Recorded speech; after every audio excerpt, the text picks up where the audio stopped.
click right there. Logan Treasure increases the force. So don't click the website. Okay. Where's Marvin at? Well, I see my They've face. got it fixed already. All right, Dane, Our IT guy. call to order, y'all. Welcome to a special Guthrie 66 City Council meeting workshop. Call to order, Dane, go ahead and take off with this discussion of fire EMS call volume. Hey guys, for those of you that don't know me, my name's Dane Lawson. I'm the lieutenant at Guthrie Fire Department. I've been there about 13 years.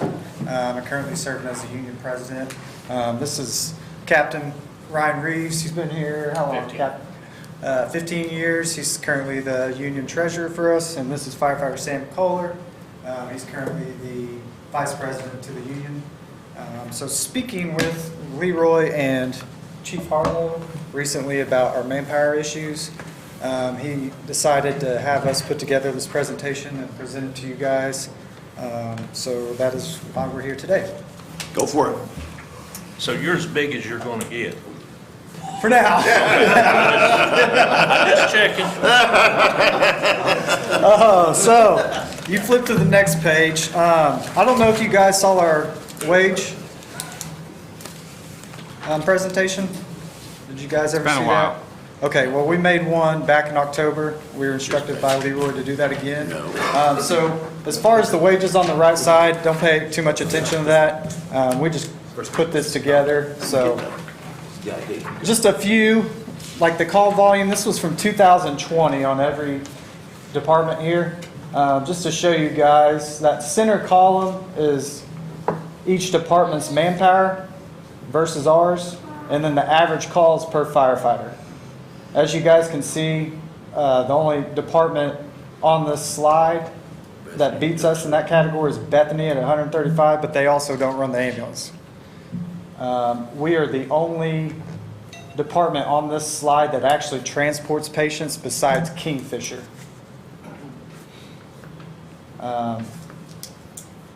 As you guys can see, our call volume is pretty significant, especially considering some of these populations are double, if not triple, some of ours. The next slide here, right here in this first column is more where I want you to pay attention. These numbers here are what these departments we're comparing to would have to increase to even match our calls per man. So just for example, Edmond, they'd have to increase their call volume 92% just to match what we are running per firefighter on shift. Stillwater's really significant at 202%. Del City's pretty average with us, but they also don't transport. Yukon, 51%. The Village, 53. Nichols Hills, 31. And Mustang, 41. Again, these departments on this slide don't transport patients to the hospital like we do either. Next slide here. I've got the overtime hours worked since 2018 and on. I was speaking with Chief Harlow. In 2018, we couldn't really come up with what cost us about the same as what last year did. But between 2020 and 2021, we've had significant overtime increase. So the 153 was 21, right? Obviously. The 153 was last year's overtime completely paid out to the department. And then I kind of just put in, put into perspective, our guys are working $29.12 an hour compared to a regular city employee of $20.80. Then you add that average of 229 hours, we're pushing over 3,000 hours per man.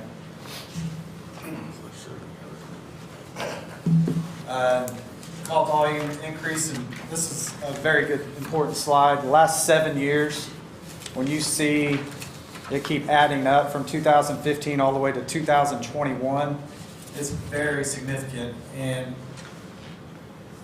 we're doing this with the same manpower we had back in 20 years ago. So our call volume is significantly increasing, and our manpower is not to match the call volume. As you can see over here, in 2021, we were 573 calls to date. So far this year, we're 667. We're averaging roughly about 50 calls more from January and February this year than last year. So we're on pace to hit about another 600 more calls this year than what we ran last year. So we're looking at hitting about 4,400 calls. Is this due to COVID? Increase? Well, just so in overall? 2020, whenever COVID kind of first Right. kicked off, Right. our calls actually went down. Less people were calling us. Okay. Isn't that right, Chief? And nobody wanted to be near a hospital, so for about a month Well, and a half, 2 months, our calls went way And if y'all were needing a breakdown of COVID-related calls, we could also pull any statistic that we gathered these records from as well. I just thought that. But it's very few calls were being due to COVID. I actually have that in the wage presentation. We can get to that if we need to. So call volume impact, 40% of our calls are overlapping, meaning like every third call, our station is completely empty. So if we drop another 911 call, we're having to notify another agency, or those people are just having to flat out wait. This is partially due to a higher level of care being provided by our paramedics, and more interventions are being done. There's absolutely no dig at the hospital out here, West Logan. They just can't take care of some of the stuff we're running on. They still have the capability. They have great nurses, great doctors, PAs, etc. They just can't take care of some of these patients. So So you're running to I was- Oklahoma City or Edmond, right? Exactly. So I don't know, Chief, what would you say? Probably 85% or more of our patients being transported probably going south. Oh, easily. Easily. So you've got a turnaround time of 2 hours at Yeah. least. By the time we've got an average on-scene time of about 30 minutes. Treat the patient, then we transport, and then once we get back in service, restock the truck, clean everything. It's a good 2 hours. Let's see, I've already covered, if the call volume continues, we're gonna hit over 4,400 this year. Overlapping calls. In the past 30 years, I've mentioned this as well, call volumes increased, but manpower is not to match the call volume. In 2021, just to show you guys, our overlapping calls were about 31%. 2021, overlapping calls were 36, and then 2022 to this date, are 40% of the time. We've got 2 or more calls going at once. We also started a new deal Chief Harlow put in probably around June. But we've got a new section in emergency reporting where it basically keeps track of how often our station's empty. So I just pulled it this year so far, and it's been 18% of the time our station's completely empty. Just no one's at the station to be able to respond to extra calls. So what happens in that case? Does it happen? It happens a lot. every day. No, I know, but what happens? It happens quite frequently. We yes. have to call the nearest mutual aid Yeah. agency, And then- or if it's a fire, you know, if your house is on fire, you're gonna be sitting there waiting for the closest Oh, volunteer or automatic aid to arrive. How many of those times are you being the responding mutual aid agency instead of dealing with somebody here? In other words, if we can't handle our call volume, we call a mutual aid agency, right? Yes, Okay, we have so automatic how aid. many of the times that we're 18% are we out doing somebody else's stuff instead of our own? In other words, You being talking a about- mutual Oh, aid. You talking about people calling us for mutual aid? Yes, that's what he's Yeah. talking about. Oh, I would, Chief, I would. Is it It's common or hard not 'cause common? We don't exactly put that in emergency. Common report, or but- not common? Very common. I would say IMSA's calling us twice a week. No, That's very that's not necessarily what he's asking, why, is that 18% due to us being out running? Oh, no, this is just our calls. We always try to take care to make sure that we're not expending all of our resources to help somebody else. Well, I understand that. I'm just We may asking, send is a there truck, we may send 2 people to go help on a mutual aid call, but we always try to keep staff back. So this 18%'s our own 18% house is just here. our own calls, basically, yes. Basic councilman base, the standard is if we're low and we're already busy, we refuse to go help. Right. I mean, usually if we just have one ambulance out and IMSA or someone else is calling us for mutual aid, we tell them no. Okay. Then if we've got a truck out and the hospital's calling us for a transfer, and we usually tell them to wait or find someone Well, else. I know what you're saying, I just Yeah, know that a lot, more often Yeah, than it's- not, they're calling us, asking us for help than we are them. Right. So that's why I was asking that question. Go ahead. Okay, so we can nitpick you guys all day with calls. These are just some of our most recent ones.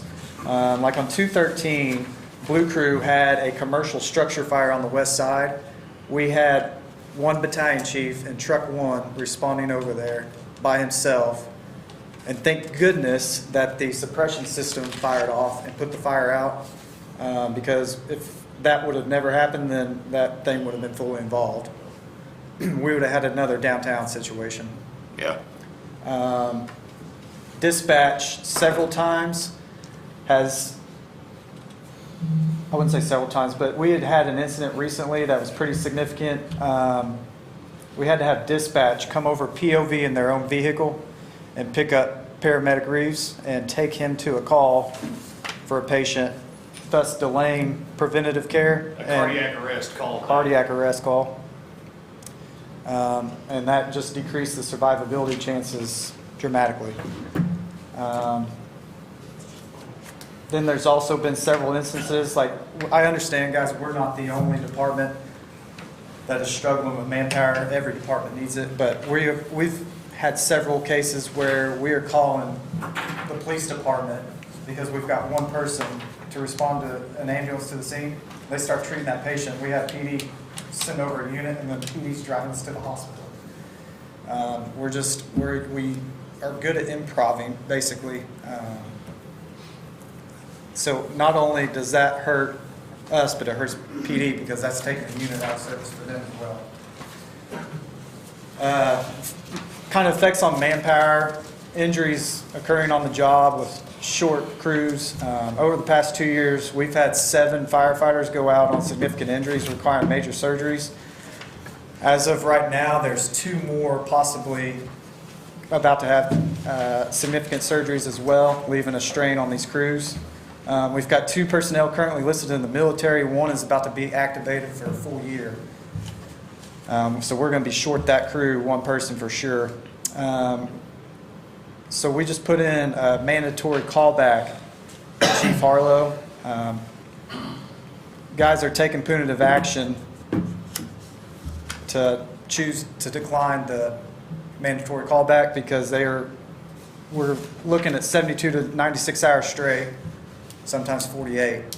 And I mean, you're coming off shift with a morning that, hey, you can't leave because we've got to cover the station, and if you do, you're getting rode up.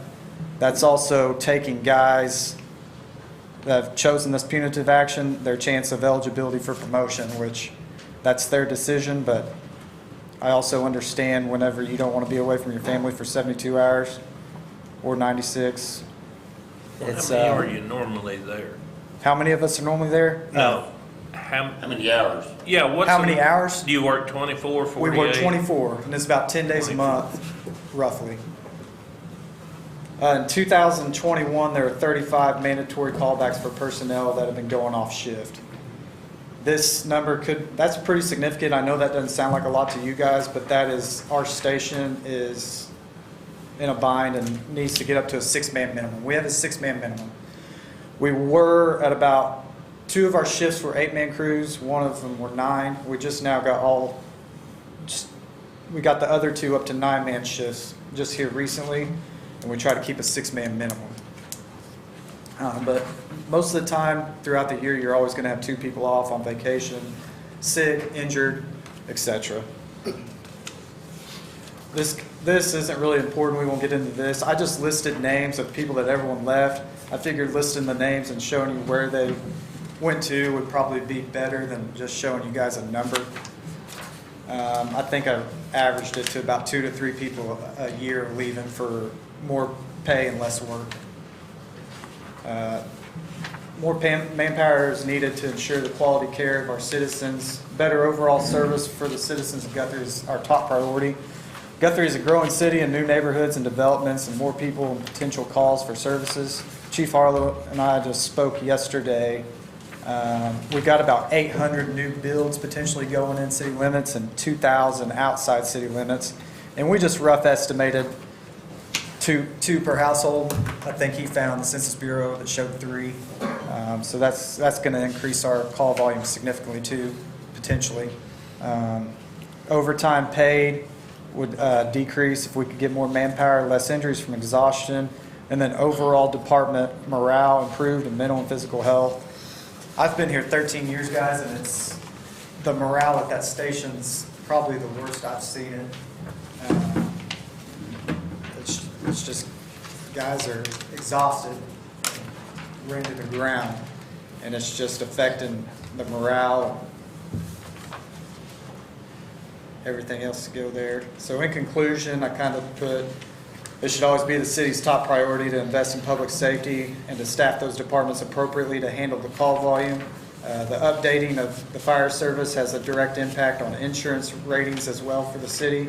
A good rating is a great interest of business or industry considering Guthrie as their location. And then here on the end, I just put revenue ideas. I got a hold of City Today, and they've advised me there's 3,500 billable meters right now.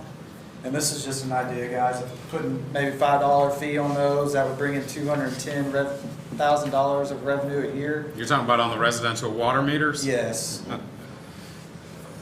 There's also about 800 new homes being built to add into that with $48,000 a year. We declined, got a hold of the hospital today and got the numbers, how many transfers we've turned down just due to manpower not being able to take them. And that's about 74 transfers this last year that we declined Logan on, and I just put a rough estimate of $100,000 on there. So I mean, we're looking at potentially, almost 300 to 400K. How many men do you need? I don't see that anywhere in this So presentation. our rough estimate in our head was 12 per shift. You've got your 9 now, or We're your 9. so you need 9 men. I believe so, to function the way we need to function safely and for the citizens of Guthrie. Well, Chief Harlow, do you kind of agree with that number? Well, there were studies done, and Ryan, you know them better than I do, they were done decades ago that showed we needed 12-man shifts, and our call volume was half of what it is now, so. But what's the economic impact of that? Annual? Of the 9 men? You're talking 70 grand a person, Yeah. with everything rolled up, with uniforms, equipment, and benefits and all that. And that's with It's paramedics. expensive. And another thing that I didn't really have in that slideshow is that we, as a union, came together and got into our contract that we're going to start sending every personnel to paramedic school that's not a paramedic, and that's a year of a guy going to school. But we're trying to better our patient care and quality, and that puts a strain on our manpower too. But we also, in turn, put into our contract with you guys that whenever you invest so much with this employee, that they have to, if they leave within a minimum of 3 years, because we're investing so much into them, then they got to pay that back. And we also don't pay out, what else did we put in there? That pay back the training, and then they don't get 100% of their vacation accrued. Where it turns to be a wash, So we're- essentially, if they leave before that. I mean, we're trying to keep people here. The turnover Sorry, rate's just. excuse me, but Go you ahead. said you need 12, and you said 12 was years ago, so what's the number? No, 9 is what we just talked about. 9 is what he's got, 12 what he No, needs. we talked about 9 more. 12 is a great start. Per shift? Yeah. This was the last study that was done, and it's, like I said, it's a couple decades old. That also was 1985. So what a number are you gonna say, so you're not coming back here in 6 more months saying we need 4 more per shift? I If think, you're gonna address it, what number do You you got to get need? it all. yeah. It's 12 men, 3 shifts, 12 men, you need 9 more. 12's enough? Because you kinda talk like it's not. Without having a third-party think it is study either. done, there's no Yeah. concrete. We've Well, got- it's your You run the department, you show, guys what do should you know think? the number to this. Well, we put it's us in a lot better shape than we are now, that's. And what's keeping you from having them now? Just- I mean, we just to put- negotiated, did we not, Okay, in just to- October, pay raises and things that's supposed to make your department more Competitive, yeah, to competitive retain and guys. desired, We don't so, have positions Yeah, in to the retain guys. Huh? budget. We don't have those positions in the budget. We're full for every budgeted position that we okay. have. Unlike, well, that's where my confusion is, because the Just- police yeah. department holds like 8 positions to fill, was I think that, they may actually be full now. or they did before? So you have no We budgeted? are full. So the city of Stillwater, just for example, last year compared to us, they ran like 3,800. We ran 3,800. They also have 77 guys on shift. And 5 stations, we got 26 and 1 station. So you're saying for the budget that you have, you can't hire anymore? Okay, I didn't get that, okay. Well, now I'm gonna have to run my mouth a little bit. Go ahead. Here we go. That's why we're here. There we go. Come on. No, I agree with you guys. Yeah. You're short-staffed. I hear you. I see you. You're always trying to be 2 or 3 places at once. And I know me, I'm not in the fire deal, but if I've got 2 or 3 places that I need to be at one time, that stresses me more than doing the work that I'm doing, because I'm worrying about the next one I gotta go do. Right. So I don't think anybody up here would argue that you have too much help. My part that, to be blunt, that kind of chaps me is here we are 4 or 5 months into the new budget, and now you bring it to us.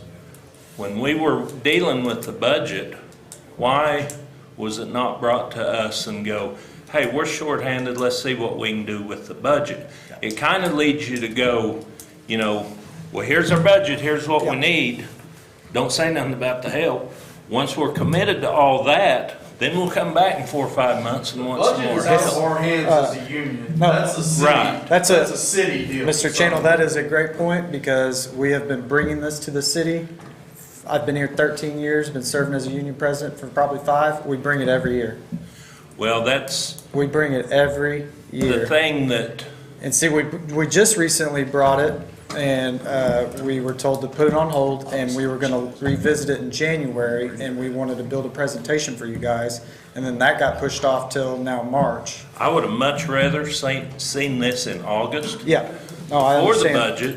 So then maybe we're not so committed to this stuff over here, we can try to move something over to help you guys. Well, I mean, we could utilize this towards our next budget, Yeah, but as far as changing something right now, I think you're right. I think it's. that's the thing. You can, It's not too late. This budget's designed to be the manipulated. budget through the can be process. amended. Yes. But it's kind of like, and I know you guys didn't bring it, but it's kind of like, we're not gonna say nothing, we're gonna get all we can get in the budget here and get them to commit to that, and then 4 or 5 months later, we'll hit them and see if they'll give us some more. Yeah, that was And I'm not saying you guys did that, I'm saying your management or whoever had this idea should have been thinking about this back in August or whenever, when we were working on the new budget, because I didn't. I want to make one point on that. Okay. You guys are aware how we do our budget here. Every department in the city makes requests to the management team.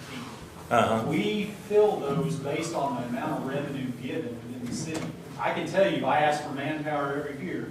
PD asks for manpower every year. Lieutenant asks for manpower every year. Right. You guys don't see all those requests because we as a management team in the city, we try to live within the amount of revenue that we're projected to have. So you guys don't get to see all this. It doesn't make it to your level. It's not saying it wasn't brought up, it just didn't get to your level. Well, and that's the thing, we can't help if we don't know about it. But now here you are as employees wanting help. We should have heard about this, or we should have addressed it at an earlier time in the budget. And I agree with that But this 100%, is and that's, the perfect time for next year's budget because we're fixing to start that process in the next month. Well, and That's- that's, because, it'll be July, August, whatever, before things kind of start to gel. And now, I don't know, I can't speak for everybody, but I don't think anybody up here would argue that you guys spend too much time in the recliner, outside of maybe Rice. I wish, yeah. But, Those are the ones that, Well, Yeah, I agree that, and I'm new to the council, but when we were talking about your budget before, in my mind, I thought we were making everybody happy and that would retain people, because we saw the same name list before, people leaving and where they went and all that. And we, as a council, wanted to retain people, and that was our heart, that was our mindset, and it still is. So this is kind of a surprise to me as well, that, yeah. I didn't know they were short, That but discussion was on the actual contract negotiations itself, and improving the salary and benefits for those that are here, and making those efforts to get them and retain them. Right. But our call volume has gone up so much that the manpower we got now is just not And adequate. well, it says it wasn't adequate for 30 years, Yeah. so, I mean, I 100% will take the blame for it too, because I should have been pushing to meet with you guys a lot sooner. Well, but on your defense, I've seen that, I've been on this for quite a few years, and I've seen this presentation in the past. You know, but we haven't had the money, and I think Right. that we might have the money now. The one, I'm not for this $5, I'm not for adding anything Right, to the water that bill was anymore. just an idea. But I think that, in my opinion, Leroy needs to get with us and kind of shake out and see, you know, what can we do? How can we manipulate the budget? How can we move money around and get them some people before the next budget year so that we're not so stressed? Yeah. Because it's gonna make it harder. We can't go through and what's happened in the past. We got to deal with what we got to deal with Right. now. yeah, And I'll throw we're in a for couple you, not things on against. the revenues. Leroy and I talked about it, Dane and I talked about it a lot. It's gonna take a few years to catch up all these new houses that we're talking about, different plats. It's a big deal. That adds up to EMS revenue for us in terms of our property tax agreement with the EMS district. The unfortunate thing is it takes 2 or 3 years for property tax rolls. And we don't have that 2 to 3 So, years. and we don't have to. Well, that's what we're saying. Yeah, no, yeah. State of affairs. We're at a point anymore, we can't stay stagnant. And- We gotta add. When I hear some of the stuff you go on, I wish I could be the dispatcher sometimes and go, what are you thinking? They have a lot of Several of us that have been working that help out too. But it, you know, Gotta have I- everything done. y'all are having to do some diaper duty and, or that's just slang for some of the stuff they have you doing. And I don't know how we stop that or try to deter it. I think part of it is in the fees maybe now that we are charging where you gotta come out. There has been a discussion statewide for several years on coming up with a legal way to refuse care on these Yeah. calls, and there is no way to do it with the current way of society and as litigious as they are, there's just no way to do it without. I'd have a hard time keeping my pie hole shut on some of this stuff that you guys do That's fine. out there. You know, and another thing, once, So basically, you guys need 9 firefighters at the 50K level, not the 70-some thousand level, right? that is the, I know it's going to add up with taxes and everything else. It's So going we're to come looking up. at 630,000. Just a hair under 70 is the rolled up cost of an entry level new guy. Okay, because that's all we're That's- talking about is that's- 9 yeah. firefighters here. We're not talking about captains and chiefs and everything else. yeah. Well, then Leroy just needs to get with us and figure out where that money comes from. And then another thing, once we do start adding manpower, our station is maxed out right now. So now you need a new We station. don't even have any beds. No, Well, let's fire mean- 3 of them and make some room. I mean, I just, yeah.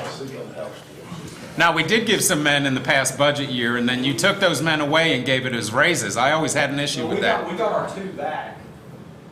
Those that you're referring to, we actually got back. Yeah, but we gave those because Yeah. of a presentation like, similar to this, okay, I and know then they ex- got stripped down. I know at exactly one what point. you're talking about, Mr. Bothroyd, because I was on that negotiation team, and at the time, we were backed into a corner as a union and said, you guys either take the pay or you take the manpower. I know, but- And just to put, we wanted to get into our contract that, okay, you're gonna give us this 9th man crew, and keep it across the board, will you put in our contract that we will always have 9 man, and that was declined. So we chose pay to try to get compensated for the beating we take constantly with call volume. Because as you can see, we're 50 and 70% behind some of these departments in pay as well, that are doing half the work. Well, and I think, and I don't speak for everybody up here, but I think everybody knows that we're going through a growth spurt. Yeah. And we do have the rooftops coming. That's the reason I ever wanted to be on council, was to try to help increase that. Sure. I think everybody else as well, for the most part. James Yeah. knows big time.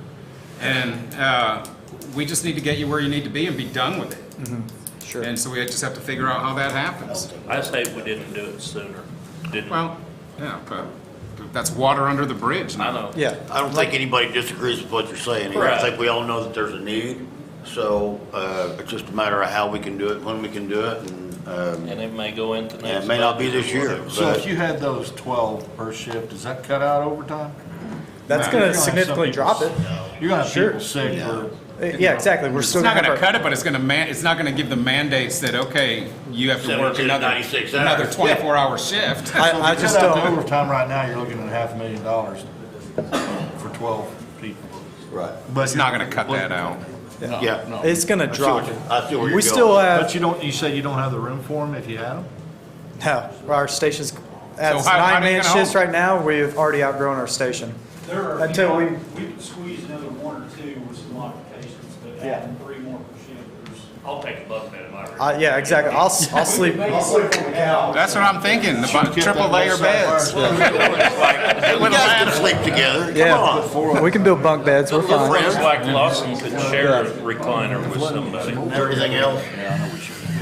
You guys have any more questions? Well, the big question is, where are you gonna put them? If we come through Well- all this and we end up giving you your 9 men, where do they go? That's the, Because then you're gonna hit us for another $4 million fire station. Well, and that's. And I know that's coming. I know that's coming. Yeah. It's coming. But you're gonna have to, we gotta get these 9 men in there, I mean, these other 9 men in there, so that when that fire station gets built, you can start moving people around. Because then- They need the help, and some of them has to stay in a Connex. I mean, Yeah. they need the help. we'll come You'll stay at figure your it out. house and respond from your house. How's that? You can come to mine and stay there. Honestly, about that. Yeah, But seriously, we need to figure that out. All right. 100%. I like the bunk bed idea, I know that's not a great idea, but. That's what- We have quite a few fire apparatus stored at the armory right now that are totally inaccessible in the time of emergency. You put those to a second station, there's a lot of the issue covered right there. We got the county, maybe the county can help jump in. We got emergency management building over there all renovated, and maybe there's some room there. I heard there's a water department going up for sale off of Sooner. We seriously, no, all jokes aside, I mean, we're gonna need something south. I don't think Harlow would disagree with this at all. We need something south, maybe something north. I mean, some of our response times are I 35 know. minutes. And once we start growing the pop, we can do that. Yeah. You know, population starts increasing 4,000 or 5,000 like we're talking about, hey, it'll happen, And you a lot know. of this stuff isn't unusual for any city as they start growing. It's how do you fill that interim period before things catch up revenue-wise? That's kind of the boat we're getting into worse than we are already. I think we need to get into the problem of where are we gonna put them. That way you already have your guys, and now we gotta figure out where we put them. We would absolutely make it work. Yeah, so, And also, Chief Harlow knows that us as a union, we have a study going through our parent organization, the International Association of Firefighters, that is a needs assessment and station assessment, which, like we have spoken on before, the last one that was done in 1986, which was by Oklahoma State University at that time, said Guthrie at that time needed to be a 3-station town with 10-man crews at the main station and then 2 at the whatever satellite station. So they're in the process of doing that, and hopefully within this year, we'll have that available for everybody. My latest study said we ought to make 500 a meeting, but I ain't getting that either. Guess we're in the Well. wrong business then, right? Yeah, all right. I think we all agree you guys need men, so we just have to figure it out. Well, if you guys Get don't that. have any more questions for us? Thank y'all. Perfect. Yeah, thank you for your time. Thank you, Appreciate it. Dan. Appreciate it. Don't let it fall behind the wayside. Gotta stay on top of it. We're going to adjourn the city council workshop and open the Guthrie Public Works Authority meeting. Call to order. We'll have it over there. I don't have any public comments. Do you have? Any public comments? Are there any public comments?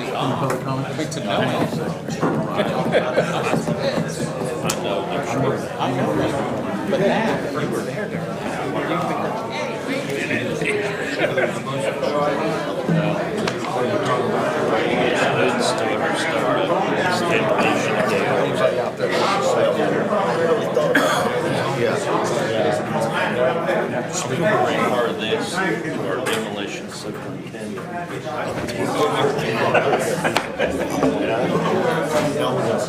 Everybody else in that? In case you need to open the meeting. We talked about this. We talked about this. Right. She's out there. She's after Inez. Let's hear it. Let's call to order the Guthrie Public Works Authority meeting. Are you gonna do the pledge or anything?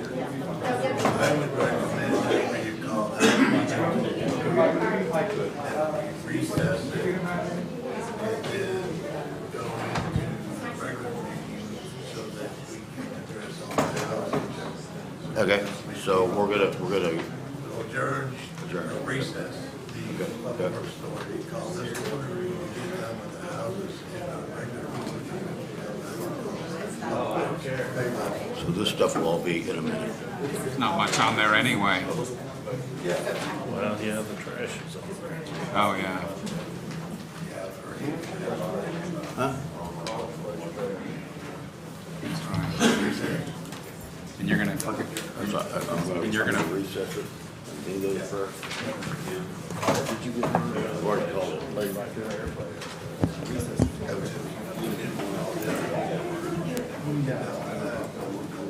Okay.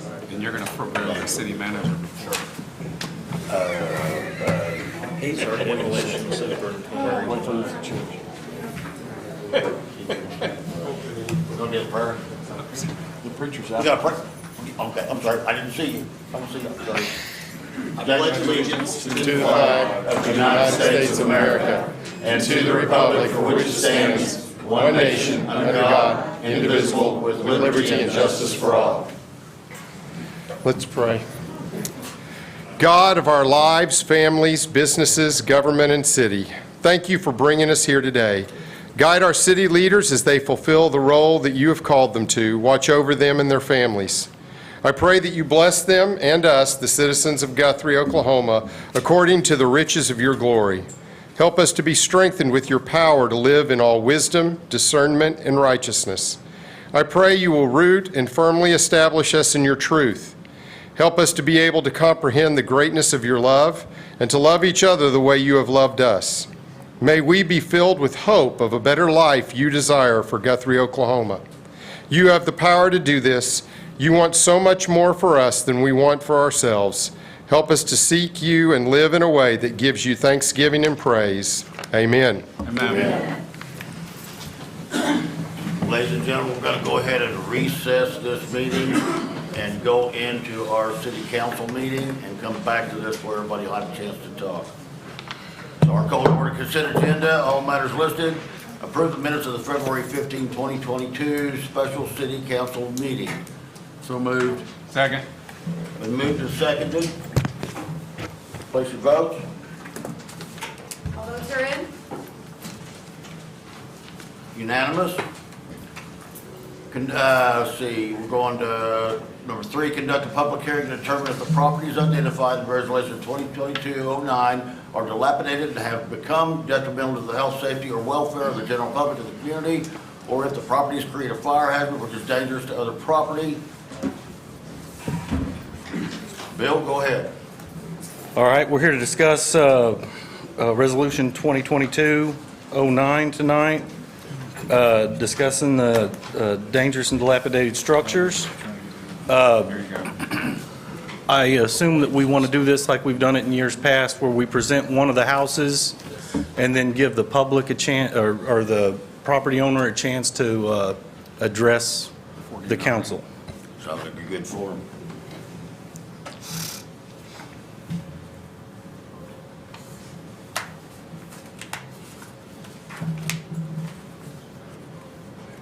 Okay, the first house is 309 South 2nd.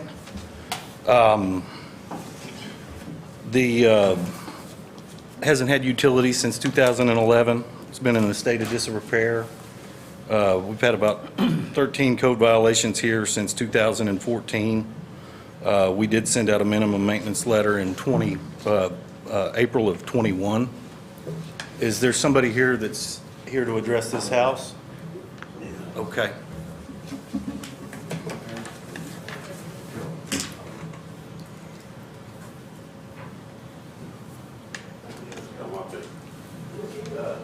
Yeah, would you like to address the council on that? So give us your name and your address, ma'am, and just let us know what you've got to say. Guthrie Robinson. Excuse me? Guthrie Robinson. Robinson. What else is it? The address 309 South Second Street. I can't hear you, ma'am. I can't understand you. Okay. You can move the microphone down. Guthrie Robinson, 309, I mean. 309 South Second. Okay. She wants to fix this house back up, and she wants time to do it. How long has she had it? I don't know how long she had it. I've been here since 97.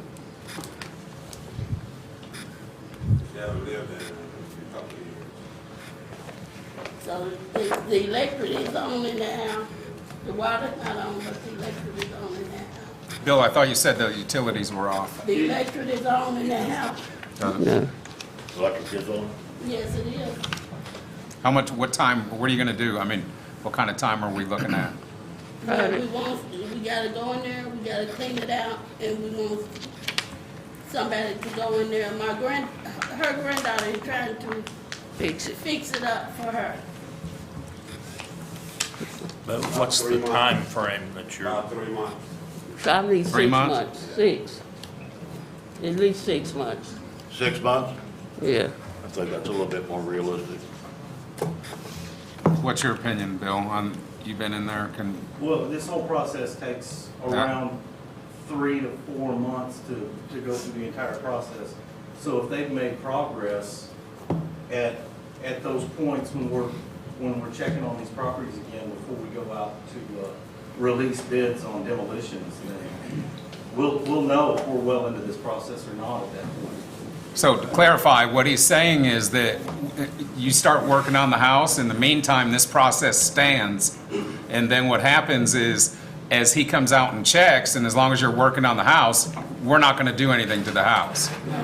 But if we go out, if the process continues and nothing's being done to the house, then he's gonna take action on the house. Even if you have put money into the house, even if you've been working on it, but you haven't really made much progress, he's still gonna go forward with this process.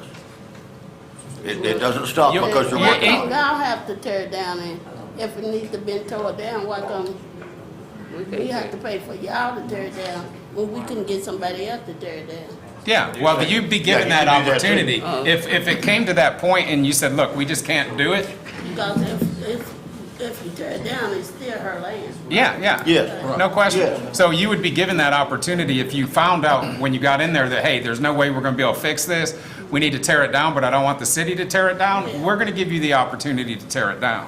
Okay. If the city We don't tears it- wanna tear it down. If the city tears it down, there will be a lien against the property. Is that correct, Bill? They'll have the opportunity to pay for the. Right, but there will be initially a lien against the Yeah, property. we don't wanna do that, Okay. so. I just want to make sure she understands. We just want it addressed. And Bill will one way work or with the you. other. He'll work with you, if you're working on the house.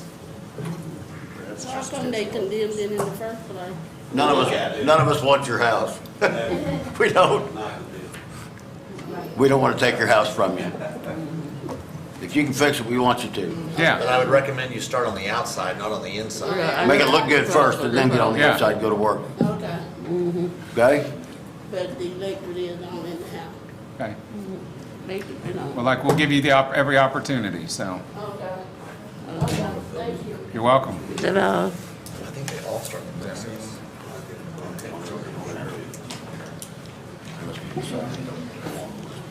On this next one. So I think it's important to clarify that with the vote tonight, if you decide to declare a house dangerous and dilapidated, there will be a notice of dilapidation and lien placed on the property so that if someone's in the process of buying that house, they have the opportunity to be notified that that house has been declared dangerous and dilapidated. Correct. And that we have intent of tearing it down if it's not substantially remodeled or repaired. And they'll come back to us like they have in the past. Correct. So, Okay, the next property is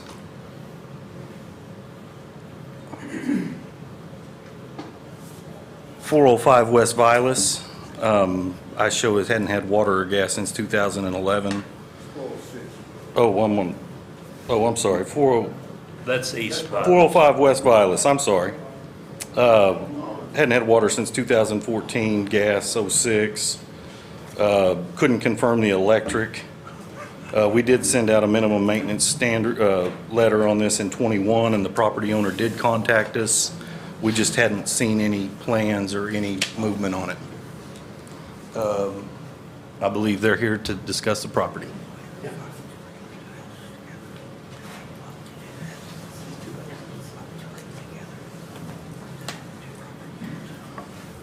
Yeah, that's our house, and when we first bought that house, we did renovate the side on the right. You did, who are you? Pardon me? Oh, Larry Ladd, I'm sorry. And I own 405 West Vilas. And so we went in, basically, and I've got pictures, I don't know the best way to show you guys. I'll let you pass them around. This is inside the right side. Sorry. You know what? Did I do that? Let me just make sure I didn't give you more than just photos.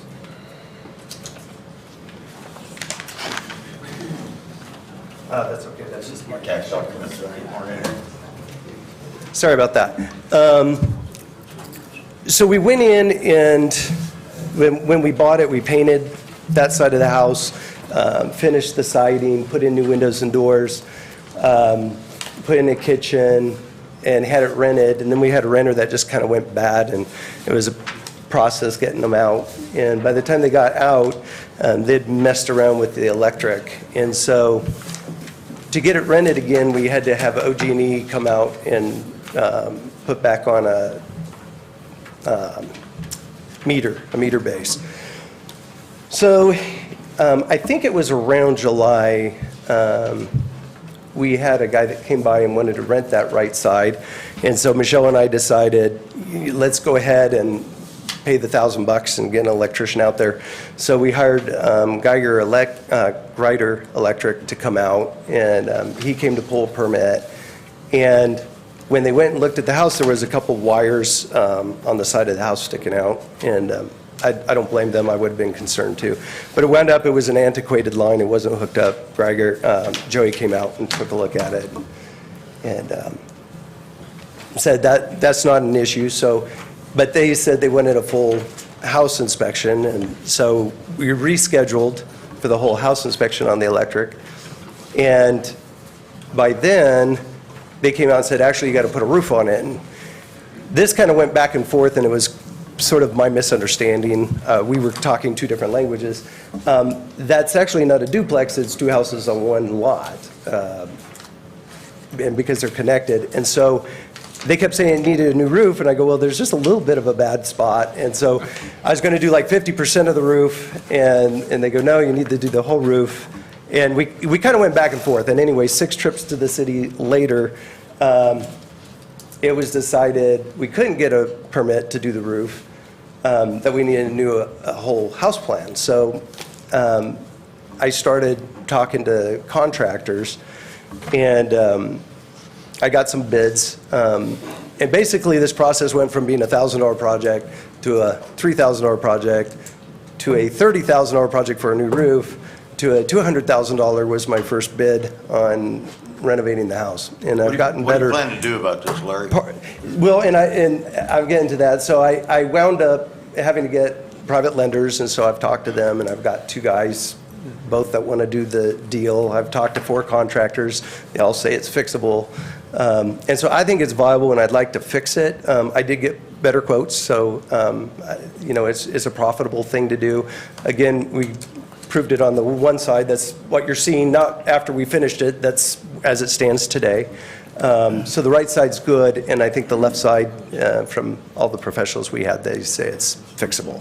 So I'd like to fix it, and so and I was working with the city on it, and As a matter of fact, I had a lender in place and a builder in place, and I called the builder. At that time, we were going to use Aaron. He's busy now, from As the Crows Flies.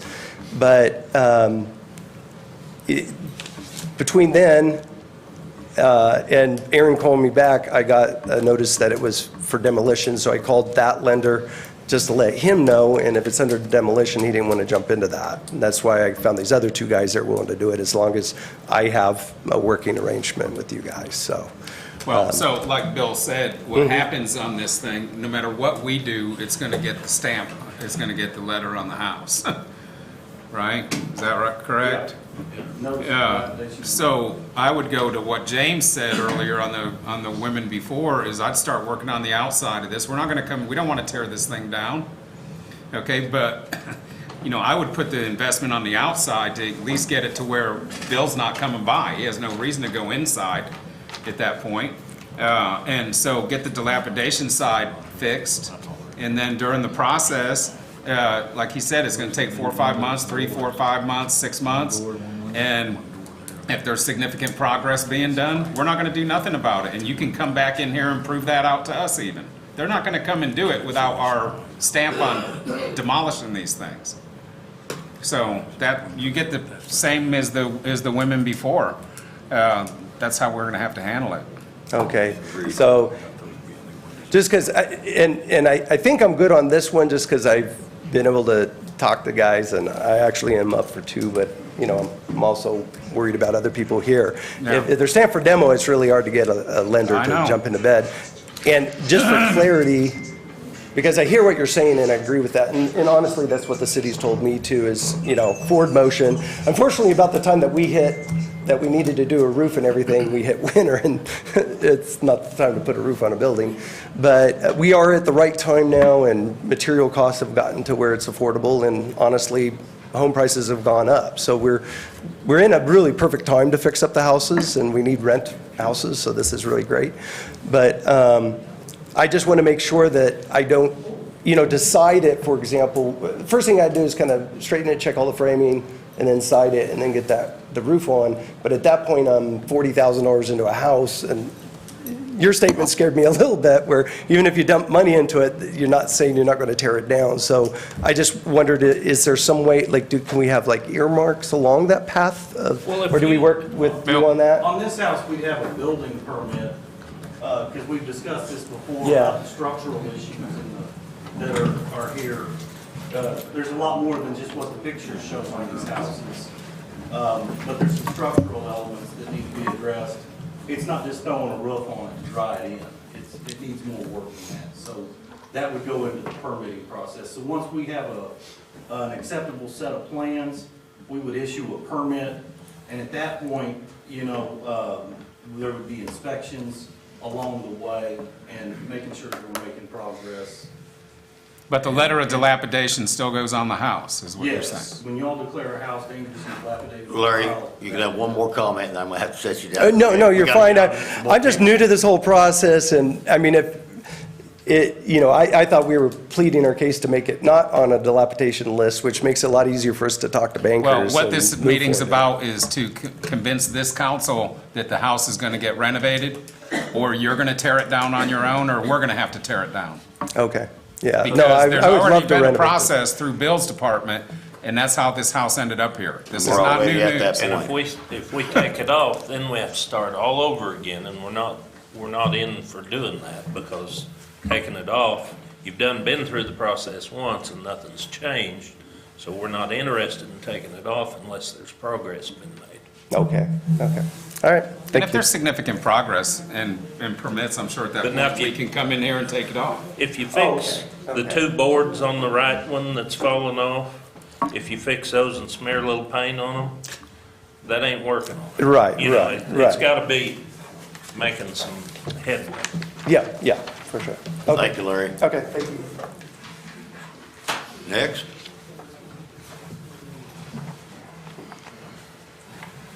Next house is 406 East Vilas. We don't have any, no records of gas or electric. Water, the last time I had water was 1999. It's got some pretty severe foundation issues here. And is there anybody here for this house? Okay.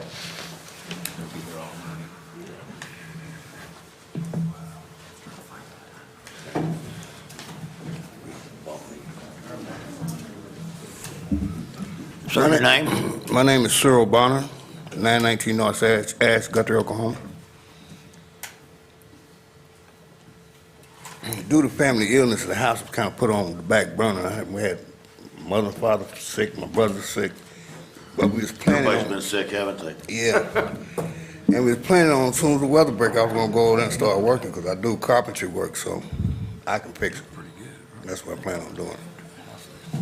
Our house used to belong to an old doctor, my mother bought it, so kind of sentimental. Okay. Anybody have any questions? You've heard what we've told the others. I heard you. Are you working on it? We'll I'm leave you soon, alone. You fix it, we'll leave it alone. How's Okay, that? the weather just broke, so I'm gonna get right on it. Thanks for being here and talking to us. All right, thank you. Yeah, I probably ought to say that. You guys got about 5 minutes to talk, and I gotta shut you down, so.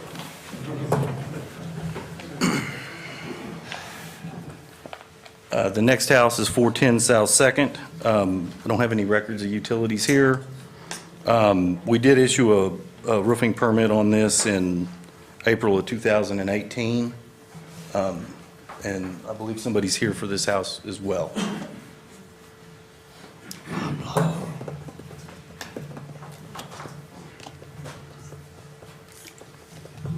Hello, my name is Pablo Santos. I don't have much to say. What's your address, Pablo? I'm working. What's your address? Where do you live? 410 South 2nd Street, but I don't live there. You I'm working live in on- that house for yeah. so long. So what happens in the house, I got all the materials ready, but I got sick for a long time, so I haven't been doing anything in the house until probably next month. So I need about 6 to 8 months to address the house pretty nice. Well, the same we've told the others. You heard, you understand Yes, that yes. completely, right? Yes. So as long as there's progress being done, we're not going to do anything. Okay. I'm not afraid for you to do anything with the house because, I mean, you don't fall in love with the house.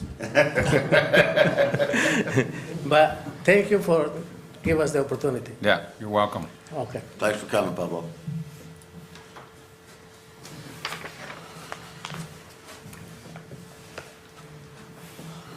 The next house is 413 North Wentz. It suffered a structure fire July of 2020. It's got, you can see on that right picture, it's the floor joists on it are pretty charred up. It would need a significant amount of work in order to save the back part of that house. I think the owner's here for it.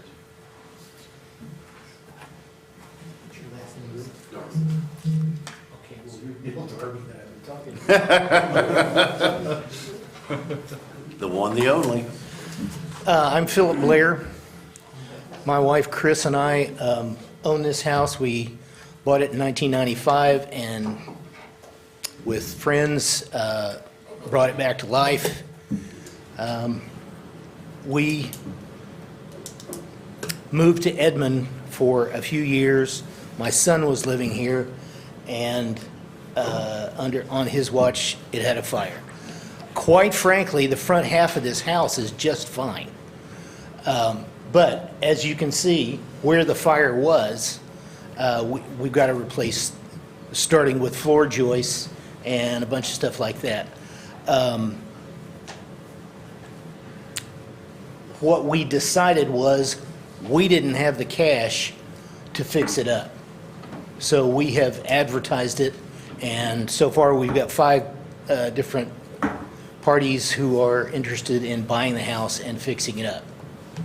So I assume what I will have to tell them is it's on the list with the council, and so as long, you know, they need to fix up the back first because the front of the house doesn't look like anything happened to it. Let me tell you how that works in my experience in this thing here. is that those buyers would come back to this council if they're gonna buy this thing and prove out that they're buying it, and then they'll put a whole new scenario together for us. Okay, that they're gonna Sure. buy the house, and then we can take action on that house and remove whatever dilapidation Right. deals on there. I understand how it fits in the process. Yeah, okay. Yeah, no problem with that. But Just in the want you- meantime, it's gonna be on there, so if somebody's gonna buy it, they're gonna have to do it pretty quick. That's our intention. Yeah. So, Once the notice is attached to the property, they'll have to come in and get permits to get it fixed. that, Sure. exactly. So they'll have to work pretty fast if they do purchase the property. Yeah. As But I it's said, the possible. first thing they'll have to do is put the floor joist in the back, which is at the ceiling for the basement. And then put floor in there, and then they can fix the back so that it looks like it's all enclosed.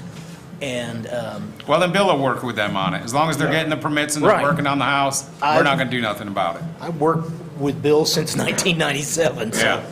no problem. Wow, Understand you've that. been here forever.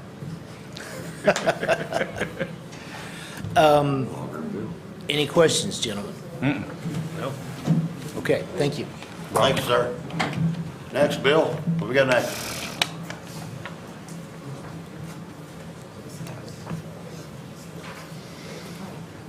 508 South Second Street, hasn't had water or electric since 2012.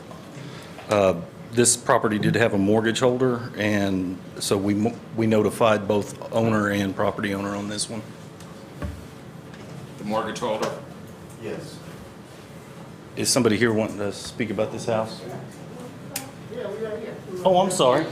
Okay. Get going, Bill. Yeah, my name is Gene Hardeman, and we own the property at 508 South Second Street. And we are in the process of fixing the property. We need like 6 months, and we'll get the property up to par. And I've already contacted the lien holder on it already. So we've talked, and we're in the process of getting it fixed. Thank you. Yes, sir. Now, we don't give 6 months to talk about it. Give 6 months to Well, you've show. heard what we've told everyone else. You get 5 minutes to talk about it. Yeah. So, but let's be real clear on that. If you need building permits and if he needs plans or whatever, that all needs to start happening. I understand. Okay. I understand. Next house is 603 East Grant. Last time I had water was in 2014. Electric was 2018. We've had about 17 code violations here since 2011. We did send a minimum maintenance standard letter out on this in May of 2020. Is there somebody here? Oh, there you go. I own it. I don't own it anymore. The lady that bought it for me is right here. Oh, okay. Yeah, we notified both of them. Hi, my name is Mariana Ontiveros. I bought this house a month ago. I'm working on it. And, I mean, that's all I can say. I just need some time to fix it. All right. Yeah, I already got a yard. plumber there, I already got some trash out of there. I mean, I'm working on it already. Okay, get it done. I will, watch it. That's all we have. All right, well, thank you. Thank you.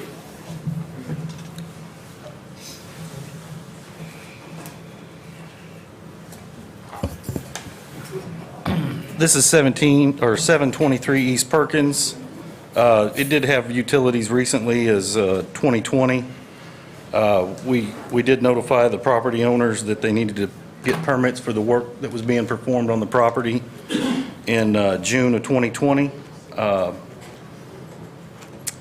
And we still don't have plans or permits issued on this house. Since when? For 6 of 20, 2 years? Yeah, almost? June of 2020. Yeah. There's somebody here for 723? Okay.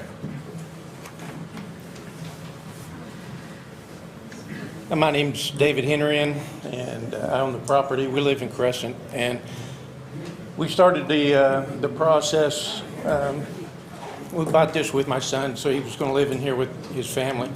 Excuse me, then COVID hit and financial issues and whatever. Anyway, all that's been rectified, and we were, the plan was just to start back in this, basically start all over again, really, but start back this spring, working on this thing and hopefully have it done by the end of the year for him. But from what I'm listening to you guys, my wife wants, she's working on the inside, but it sounds like we need to work on the outside, get the outside squared away, I guess start with that first. Well, yeah, because if the outside was squared away, it would have never come under the radar and it Well, wouldn't yes, be here. yeah, and I'm not a house flipper. I'm not so I Right. don't really understand the whole process. I kind of learning as I go here. We did get the foundation squared away. We went in. We basically ripped out the whole inside because it was trashed, really. And my daughter lives like 3 blocks from this house, so they kind of keep an eye on it and mow the yard and stuff like that. But our plan was to start back. Well, since the weather's starting to get nicer, so we're get back at it. Well, you've heard what we've. Yes. Yeah, so you have some time to start. Yeah. I would start by getting the permits. Yeah, well, that was the he's thing, asking is we for were in the stuff, too. process of doing that, and then, I won't blame everything on COVID, but that just really just screwed everything up. Wow. And so now we're back basically at square one. So I need to touch base with them and figure out, because I basically forgot what the heck I need to, We'll get with Bill and he'll lay it all out. So that's the plan. So. Thank you, sir. Thanks, sir.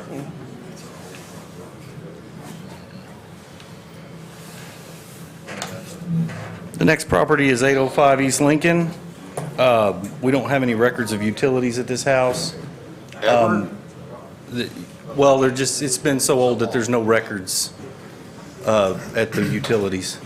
So I do understand that this property is in probate, and there may be a person here to speak about it. I'm not the owner of it, but the owner just flew out from Minnesota to see us. She went out there and change of flight, she's gonna be a little late. So, Betty come right here.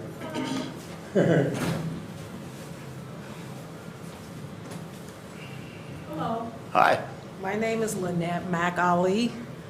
My address is 12225 17th Avenue South, Burnsville, Minnesota, 55337.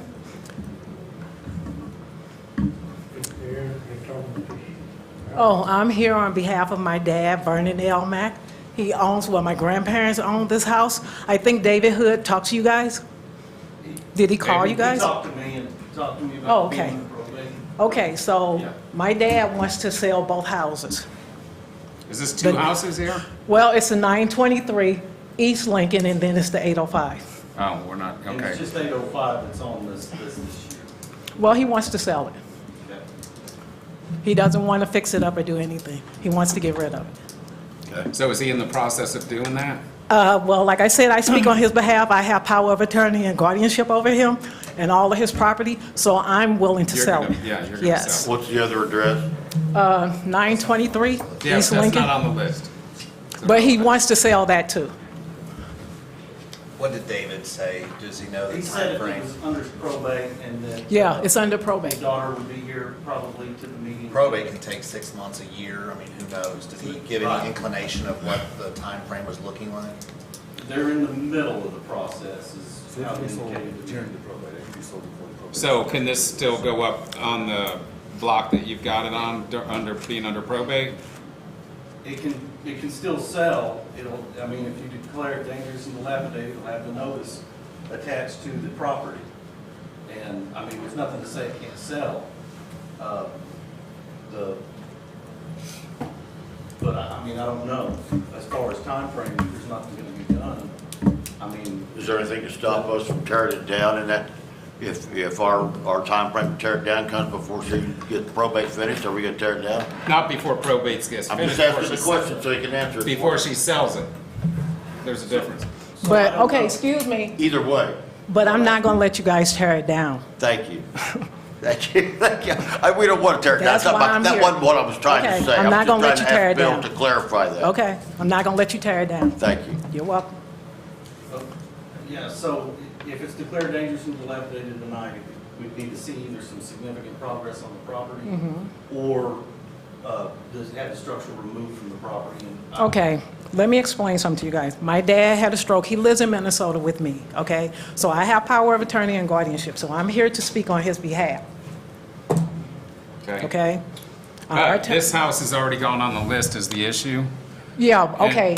but When you I don't- guys put the notice on the house, nobody called me and told me about it. This is why I'm here. I live in Minnesota. I understand don't that. live here. I understand. Okay. How'd you find out about this? My cousin called me and told me about it. How long ago, why don't you explain again to us on this particular house? How long ago did all this take place? the notices were sent out February 8th. They were mailed to the property owner of record, who I understand is deceased. Okay, that's my dad, but he's been in Minnesota Yeah. since June.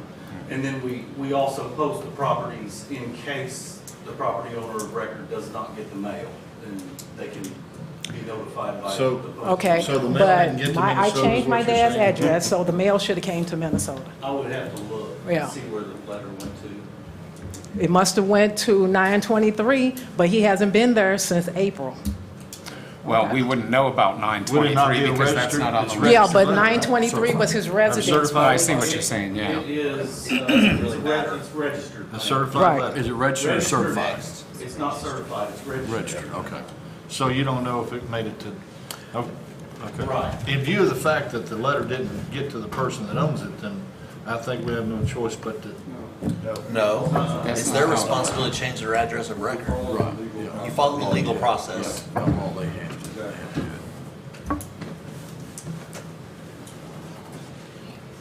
All right, ma'am, thank you very much for your time. You're welcome. We'll do everything we can to work with you. Okay, well, my phone number, address, and everything is on record, so if y'all have any other problems, you can call me. I work every day, but you can call me. Well, you need to keep in touch with Stay in Bill, touch with though. that guy right there. Okay, well, if he give me his phone number, we can talk. He'll do that. Bill, you got a card?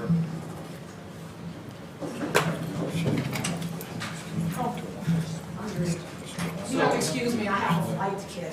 So the letter would have been sent to 12225 17th Avenue, Burnsville, Minnesota. All right, call the next one. Okay. All right, Bill.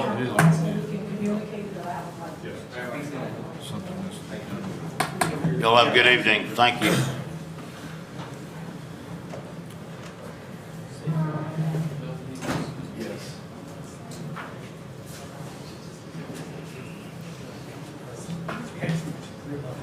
The next house is 903 East Vilas.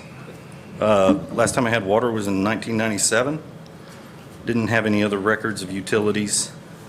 The property owner is here.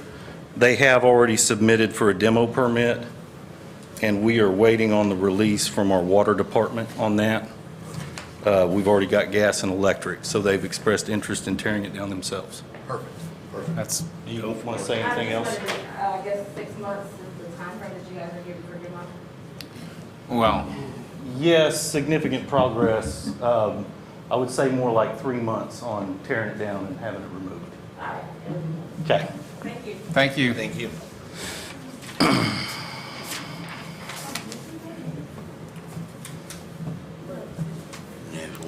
Next house is 923 West Logan. Last time it had electric and water was 2010.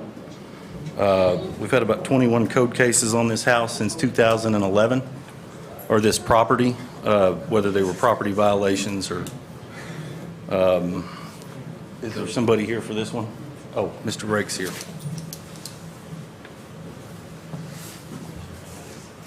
My name is Vincent Rake. I live at 923 West Mancher. This house belongs to my wife. Now, in 2011, she was not living here. She was living in Texas with me. We didn't get up here till about 2017 or 18. We got notices about things for the house that were put in the mailbox, but she was in Texas. We didn't get them. Somebody called and told us about the notices, so we came up to check them. At that time, it was, I think Mr. Fish was the code enforcer. So we fixed what he said had to be fixed, and there was nobody living in it. Everything was, we shut everything, had everything turned off on it. Well, then, I guess one of the ice storms came in and took the tree out, and it came down on the power line. Took the power line off at the pole, not the house. Everything at the house is good. Okay? We chose not to put utilities back in there to keep people from going in the house, because we boarded them up. You can see some of the windows are boarded. The ones that aren't boarded, they busted or pulled the boards off of them and broke the windows. Well, we got everything in the house to repair that house. For the outside, I got new windows, new doors, everything, siding, everything to go in the house. But it's just me. I just recently got out of the hospital. I've been having heart attacks for over a year, and I just had one that just about took me out this time.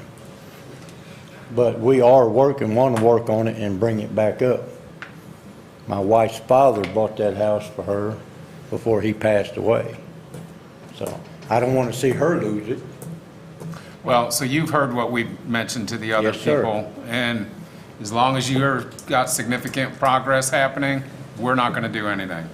If nothing's happening, it's going to get tore down. I understand that. So, yeah, I've been up. And hopefully you can just, it's getting nice out, you'll be able to make significant progress. Well, see, I put a pole in the back. There's a light pole in the backyard because I was wanting to get power. OG&E told me that I could put a pole in the ground, and then I would have to have the code enforcer come and inspect it. But they didn't tell me that a licensed electrician had to come out and inspect it, and then pull the permit, and then had the code enforcer come out. They didn't tell me that. Yeah, I don't know about that. So I put all the poles and everything in the ground, but I've been up talking with him about it. Well, work with Bill on it, and if there's significant progress, we're not going to do anything, we're not going to touch it. Okay, I've got everything in the house to fix the whole outside and everything, you know, so it don't look like it does now. All right. Okay, thank you. Appreciate you. Sir, appreciate your time. The next one is 1012 West Washington. This had utilities up till recently, and when I first seen it, I thought it had had a fire, but the owner made contact with us and told us that that was a tree branch that had fell and broke some of the rafters in the roof structure. And anyways, he's already got a permit to fix this and knows about the inspection process that's involved as far as repairing the house to where it's back to a habitable structure. You gonna get up? My name's Jeff Rhodes. I own 1020 West, no, 1012. Used to own 1020. Jeff Rhodes? Yes. Thank you. I got this house back in '90 off taxes. It's been renovated. The back half is brand new, pretty much about in that time length. I had rotten wood. We went through the house, redone it, and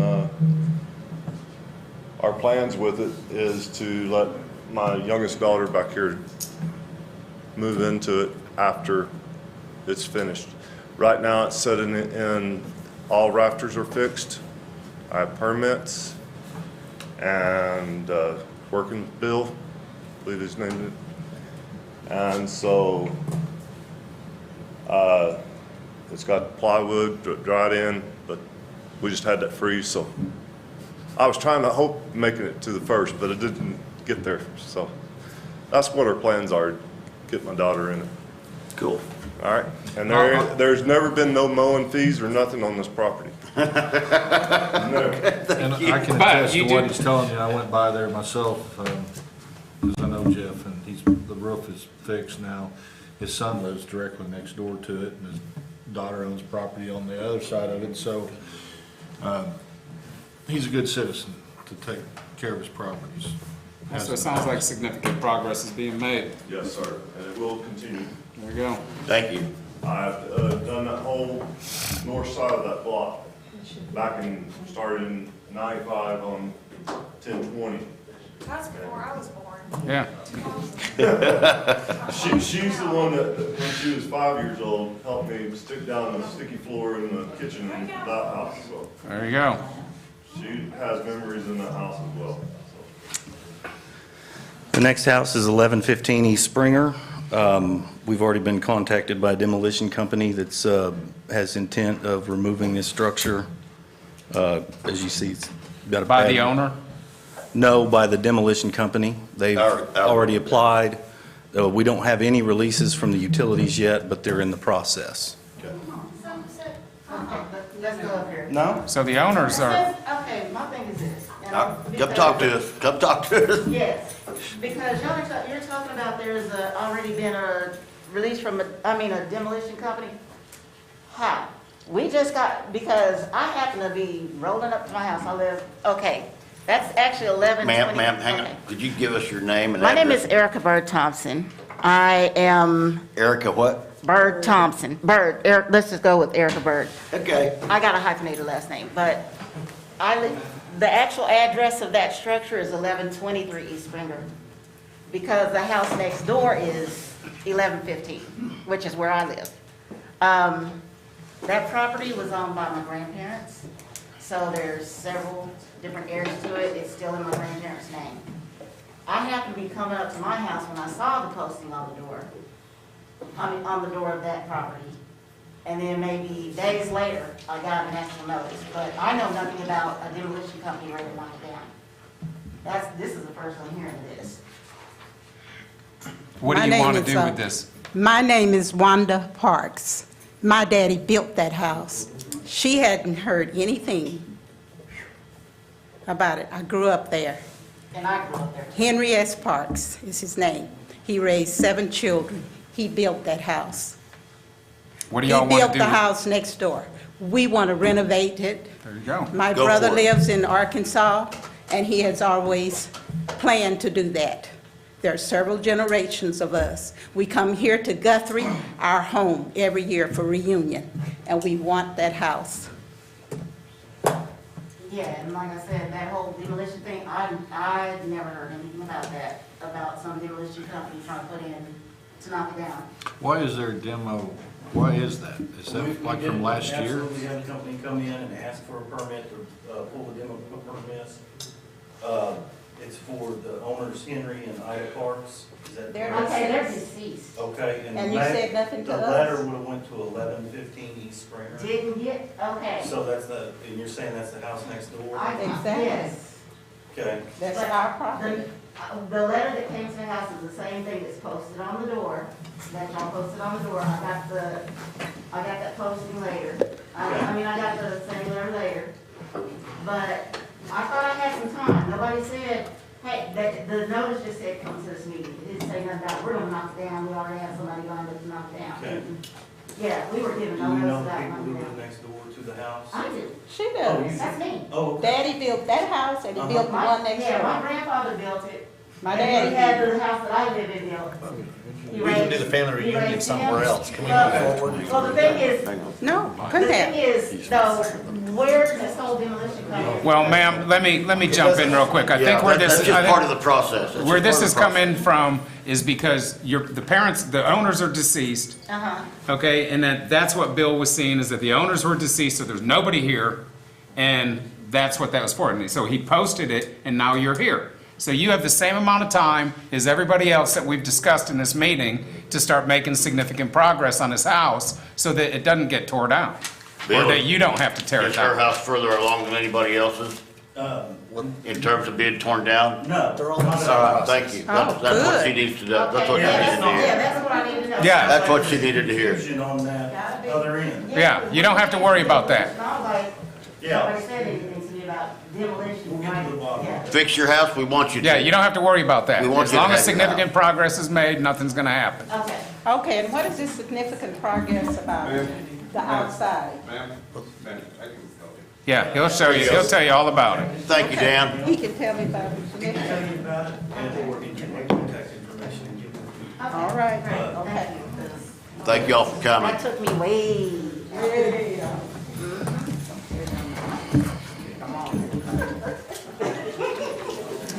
The next house is You don't get him say tonight. it's 1123 East Vilas is the next property.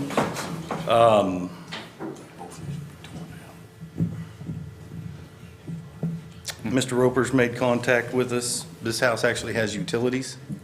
I believe he's here to speak for the property here. Okay. Well, let's hear it.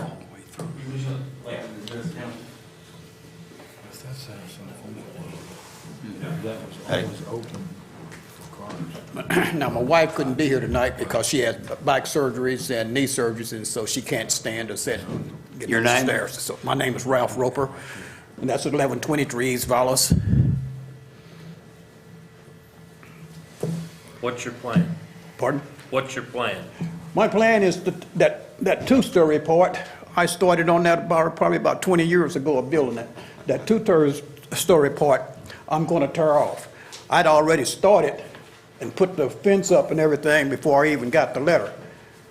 But I got sidetracked with another property I had to get straightened out of my dad's, and so I couldn't stay on it, and then the weather. So you're gonna rip this thing down and make it habitable?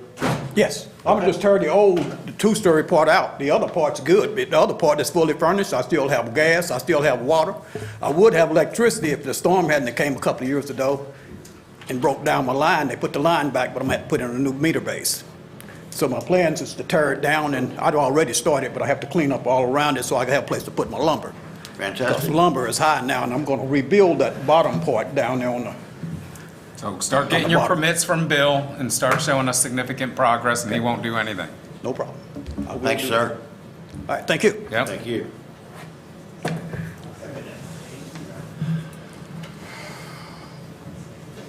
The next property is 1207 East Harrison. I showed the last time it had electric was 2009. Water was 2004. I don't know if there's anybody, is there anybody here for this house? They did make contact before the meeting, and they acted like they wouldn't be here, so indicated that they wouldn't be here anyways. Can't do nothing about that then. 1214 West College. Last time it had electric was 2017. I don't show any other records on this house. And you're here. All right. There you go. My name's Janet Evans. My address is 528 West Lake Road. Our son owns the house. We would like at least 6 months to get it running. We received the letter. It came to our home. I never got no letter on the door. There, yeah. You're the son? Yes, sir. Yes, Okay. I'm sorry, Robert My name's Robert Evans. Evans. Okay. I'm 1214 West College, and there was no letter on the door. I have not seen no letter. Yeah, but we received a letter mailed to our home, and so that's what we're doing. And would like 6 months to get it up. We've started getting the supplies to do a new roof, and it has not had utilities, but we did not realize that he needed utilities for him to be worked. Yes. Well, because we Well, take you it. realize you're in a hurry at this point, Yes, so that roof needs to get on there quick. yes. We've already, we've already bought some shingles and bought some wood, so. Bill, from what I understand, talking to Jeff, it's, a hole in the roof is an automatic flag, right? Right. And that's probably what got you mainly, more than anything. Yeah, I'm sure you follow me. Yeah, when And it happens, yeah. yes, but we would like 6 months to get it up and You going. said that you was saying that I everybody. know, mean, but I'm just Well, saying. but it's about that time frame anyway, It and as probably long is as, pretty as close long to as that. you guys are working on it, and, as long as we don't just see the one little hole patched, and, there's all kinds of other stuff going on it, he's not gonna act on it. Okay. The last thing we wanna do is get involved in tearing anything down. Right, and I will get with him because Yeah. I don't know what kind of permits we'll need. Yeah, but- he'll go through all that Yeah. with you, and he'll get it handled for Okay. you. But That's yeah, all. we're on your side on this deal. We don't want to do Closed anything. up where water can't get in and stuff like that, people can't either, and you're probably gonna back off quite a bit. But I would start working on the outside before you did Yes. anything on the inside. Right, and roof is the first thing on the There you agenda go. to get. Perfect. Okay, thank you. Thank you. Thank y'all.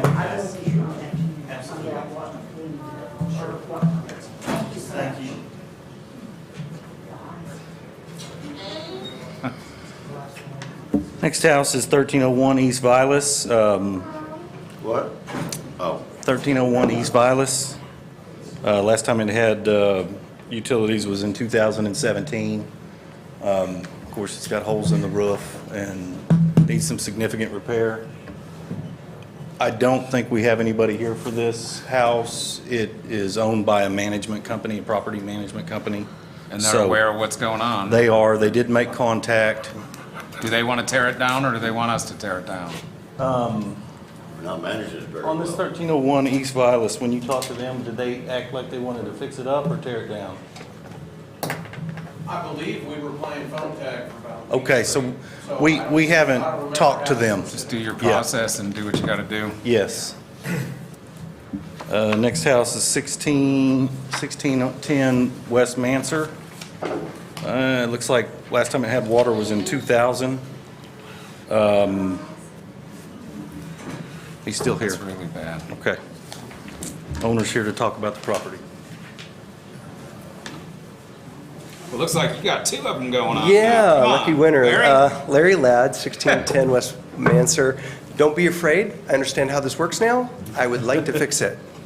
Then you know what the process is. So unless you have questions. All you got to do is get it done. Yes. All right, be good. Next house is 1615 West Mancher. Last time it had electric was in June of 21, so not too long ago. Water was July of 2020. It's just been abandoned. There's lots of debris around the yard. We've had 18 code cases on this house since 2012. Is there somebody here for this one?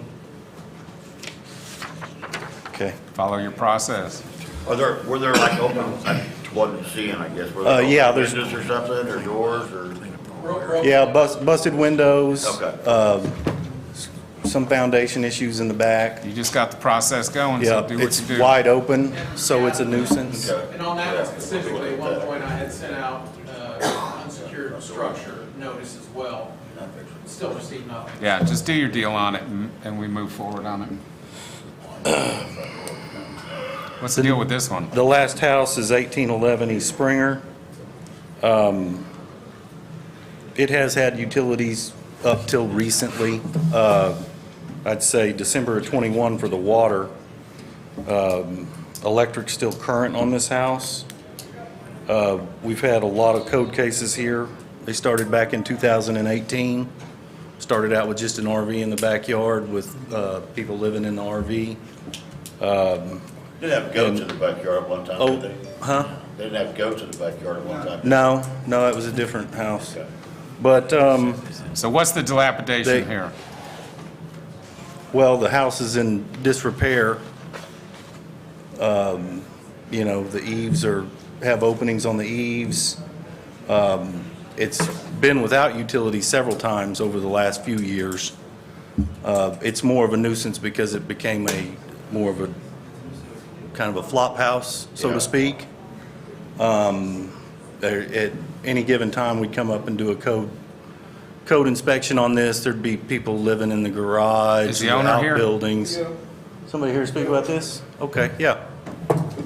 Yeah, let's talk about it. Hi, my name is Brian Hall, and I recently purchased 1811 East Springer on February 11th. On February 15th, we had a dumpster delivered, and I had to file for eviction on the property and have court on Friday. We're going to fix it up. We already got the RV, the camper, the car, most of the trash all picked up already, so. Go for it. So you know the deal, and as long as they're significant. Yeah, we're already on it. Yeah, so we don't want to do anything to it. Okay, yeah, I mean, I would prefer not to have it dilapidated, because it actually is not dilapidated. Everything is in good condition, and we're gonna be fixing it up to flip. We're already working with a realtor. But this happened prior to you buying it. Yes, sir, And yeah. so it can't come off the list, it's the legal process. Oh, really? Okay. But we won't do anything as long as you're making progress. Yeah, you can drive by there and it's already going, so. Yeah, so there's not gonna be a worry, no worry there. Okay. Thanks, sir. Thanks, ma'am. I didn't realize that it had been purchased, so I will say that the last time we went there, it looked significantly better. There you go. As soon as it's a habitable structure, we'll release the notice of dilapidation and Did you hear that? Yeah, we would've had another dumpster there and had the only yard completely picked up, but last week they. But he said as soon as he knows it's habitable, he'll release the Okay. the deal on it. Okay. All right, sounds good. Thanks, ma'am. Okay. It? That's it. All right. All right. Thank you, Bill. Thank you, guys. We now move on to item number 4, discussion and possible action to approve resolution 2209 declaring certain structures dilapidated and dangerous. So moved. Second. Make the place of votes. You're all in. Votes unanimous. Yes. All right, item number 5, discussion and possible action to approve execution of the project funding agreement for the Guthrie Downtown Streetscape Project TAP 3-2986-0004 TP. Leroy? Commissioner Bothroyd, can I speak now? Yes, you may. Oh, right. Just sit there, you don't need to stand up. The last time Never this. knew you for humor. He's a good humorist. The last time this was before you, you had requested that we submit an option to use stamped concrete. Yes. SHPO has denied that, the State Historic Preservation Office. So at this point, our only opportunity to move forward is to use the standard broom concrete finish. But we will have ADA compliant sidewalks in this section, which would be the alley north of Oklahoma to the alley north of Harrison on Division. That's really our only option if we want to do the project. We're getting close to having SHPO's final approval. And what this will do tonight is go ahead and approve the funding agreement, and at the appropriate time, when it gets close to putting the project out for bids, then we will deposit our share of the project, $169,000 with the state, and that has to be done before they put it out for bids. So they won't approve stamped concrete, but they will broom concrete. Correct. I'm going to move to approve. Second. Motion's been moved and seconded. Any discussion? All vote? Motion is approved. Item number 6, discussion and possible action on resolution 2022-13 to authorize the submission of a T-Mobile Hometown Grant Program application. All right, hello. Name and address? I feel like the stressful part of the meeting is over, so this one should be more fun. Good. Okay, so I am currently working on the submission of a T-Mobile Hometown Grant Program. This is focused on public space improvements. So I talked about this a little bit before with you guys, but T-Mobile has committed up to $25 million over the next 5 years to support small towns across America. It's all for building or rebuilding or refreshing community spaces. It's for towns with populations less than 50,000. Recipients are selected and awarded on a quarterly basis, so we can reapply anytime, and it's over the next 5 years. So there's lots of opportunity with this grant, and it's up to $50,000. And you're actually doing the grant. Yes. This grant isn't quite as extensive as a lot of the more official, through federal government. Right. It's a lot easier, and I can just kind of make it nice looking, and yeah, it's not as difficult. So my idea for this grant is a pop-up shop court in downtown Guthrie. This is the lot that Wanderfolk Spirit owns on Oklahoma Avenue. As you can see, we want to turn it into a community space that also serves as a retail incubator. So the structures themselves can serve as a small space for independent retailers, artists, or craftsmen to sell goods. They would primarily be made of wood or vinyl siding. They would have French doors, windows, and we would want them to be portable. As far as the design elements, you can kind of see an overhead layout here where the picnic tables and the structures themselves would be laid out. Since this property is owned by Wanderfolk Spirits, we would want it to match what they currently have in the outdoor space of Mackinacs. So same gravel surface, same fence, trees, and things like that. We would also have raised garden beds just to add to the aesthetic of the project, and of course picnic tables, lamp posts. We want it to be a community space that people can get food and hang out, and just adds to the beautification of downtown. So as far as the grant details, the submission deadline is the end of March. We would be notified if we won within 30 to 60 days. For the cost estimates, the structures themselves obviously are the most significant part. They're going to be roughly $17,500. And with in-kind labor installing the entire project, the total would be about $31,000. But as far as what we would be applying for the actual grant, it would be closer to $27,000. But these are estimates, these are just approximate, and that's subject to change through more planning and designing as we go along. And who owns this space where we're talking about? Wanderfolk Spirits. Who? The same guys who own Mackinacs, what was Prairie Wolf Spirits, yeah. Was that a Prairie Wolf? Yep. And point out, this is a work in progress. We are in discussions with the property owner to do a 5-year lease. We don't want to make the improvements and then, Yeah, that's what I was so subject to that being worked out, if for some reason we can't work that lease out, then we will try to find an alternate site. We really like this site. We think it's good for this project. So there are some details to still be worked out on this project before it's submitted on March, but there is no match requirement. It's 100%. A motion to approve. Second. Motion's been made and seconded. Any discussion? Please vote. Votes are in. Unanimous. Thank you. All right. You're going to do the next one too? Yes. Discussion and possible action on resolution 2022-14 to authorize submission of an AARP Community Challenge Grant application. All right, so this is the AARP Community Challenge Grant. This is also for public space improvements. So this is small grants to fund quick action projects just to help the communities become more livable for people of all ages. A lot of AARP focus is towards the elderly community, people aged 50 and up, but it's for creating vibrant public places. I see you giggling. Hey, that is their verbiage, not mine. Okay.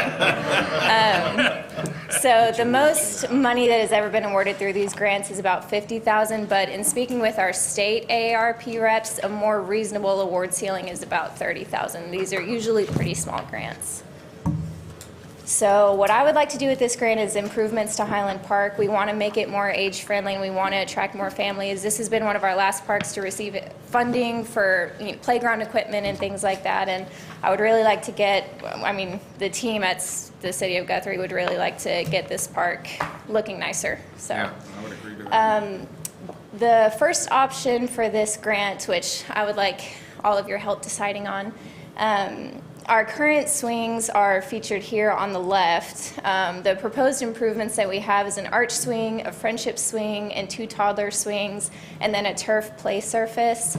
So that would replace the current swings that are kind of outdated and not quite as nice as we would like them to be. And then our second option would be adding in a gazebo like what we have over at Mineral Wells. We don't have any gazebos like this at Highland Park right now. We have the one flat rectangular one with some picnic tables under it, but this would be... So this would be in lieu of the swings? Yeah, it's either or, yeah. It's either fixing the swings or adding in a gazebo. the swings exceeds the amount of money that we could probably do this, and that's why we put the other alternate to do the gazebo. We've found in many communities, the more shelters and park gazebos you have, the more people use the park, the more they get out and have picnics and gatherings. So it fits more the budget of this. If you wanted to do the swing sets, we're probably going to have to do a 50-50. There's not a match required, but they'll probably only fund about half that project. Gazebo it is then. Yeah. Well, it is. The swings have been there for We can 30, figure a way to 40 do the years. swings at another time. Correct. Yeah, so either way, I think we would be able to spin this to, be community space improvements, making it more age-friendly either way. But with the swing sets, our project total is about $56,000. So I think we can reasonably expect the grant to maybe cover the cost of, the swings and the installation, but I think the city would end up having to cover the rest. And then, of course, with the gazebo, I think it's more reasonable to expect that the grant would be able to cover the whole project. Just turn it all in, maybe they'll mess up, right, Chair? I mean, So we we'll can move see. to approve. Well, just don't put Okay. option 2. Second. We Gazebo. don't have to pick an option. Just Do we? leave out the No, it's just to proceed with the, Proceed looking with into the it, right? grant. Is that right? Correct, but we will probably, because of the limited amount of potential funding we get, we will probably submit the gazebo option. Fine, but that doesn't need to be No, motioned. no, as long as we're all on the same Yeah, page. okay. Good deal. So moved. Second. Motion's been made and seconded. Any discussion? Place your bets? No, sorry. See what you did there. I made the motion and then I hit no. Thanks, Sheldon. So it was a yes. Okay. All right. You voted no. Leroy, do you have a city manager's report? I do. Oh, dadgummit. That's why I was saying you weren't allowed to It's talk. 47 pages, too. I know. That's next You time. sit here. Yeah, that's next month. Grant writing, of course, grants provide additional funding that doesn't have to be repaid. It increases awareness and recognition of our community. Everybody likes a winner when you got a lot of projects going on. But also it builds teamwork between staff and community partners, working with partners in the community on various projects. And it empowers staff to develop professionally and to perform to high standards. As we've done these grants over the last 2 or 3 years, various department heads have taken the lead on these grants, so we're building capacity, administrative capacity, as they experience how to put together the grant applications and to administer the grants.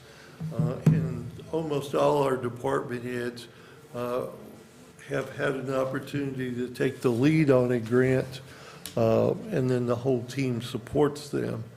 I would point out, we do try to be self-reliant to the degree possible and 100% fund our projects when we can. We spent $300,000 of the CIP sales tax on upgrading the tennis courts we have in our community and added a basketball court in Mineral Wells Park.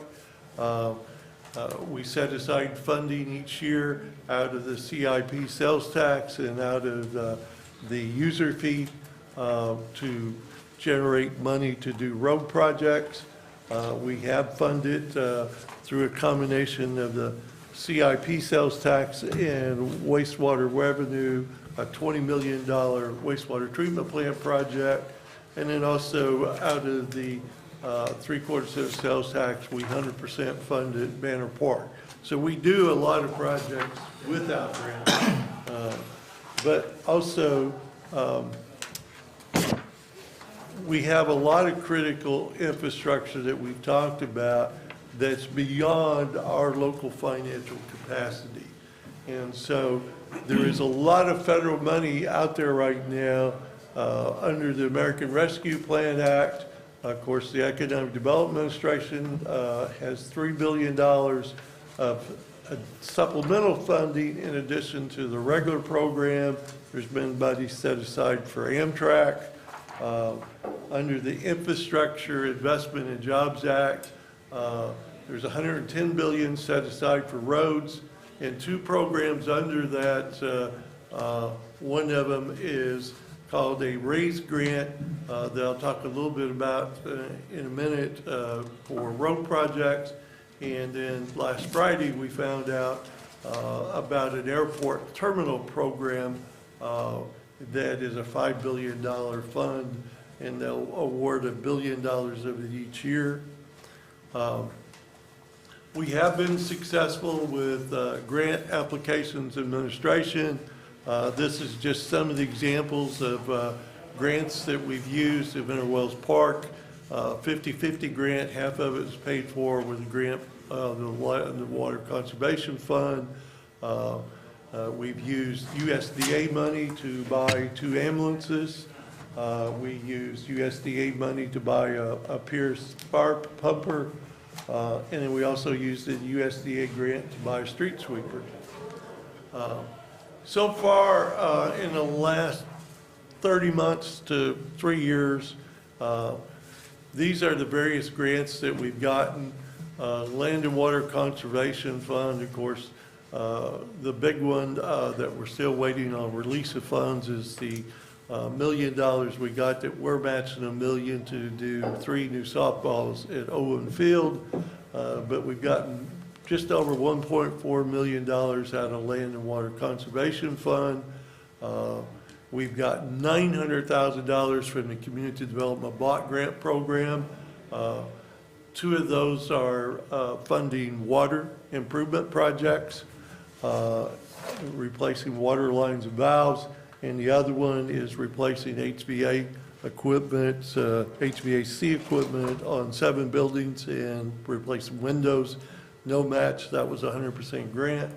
Under USDA, we talked about the ambulance, the fire truck, and the street sweeper, $485,000 in grants.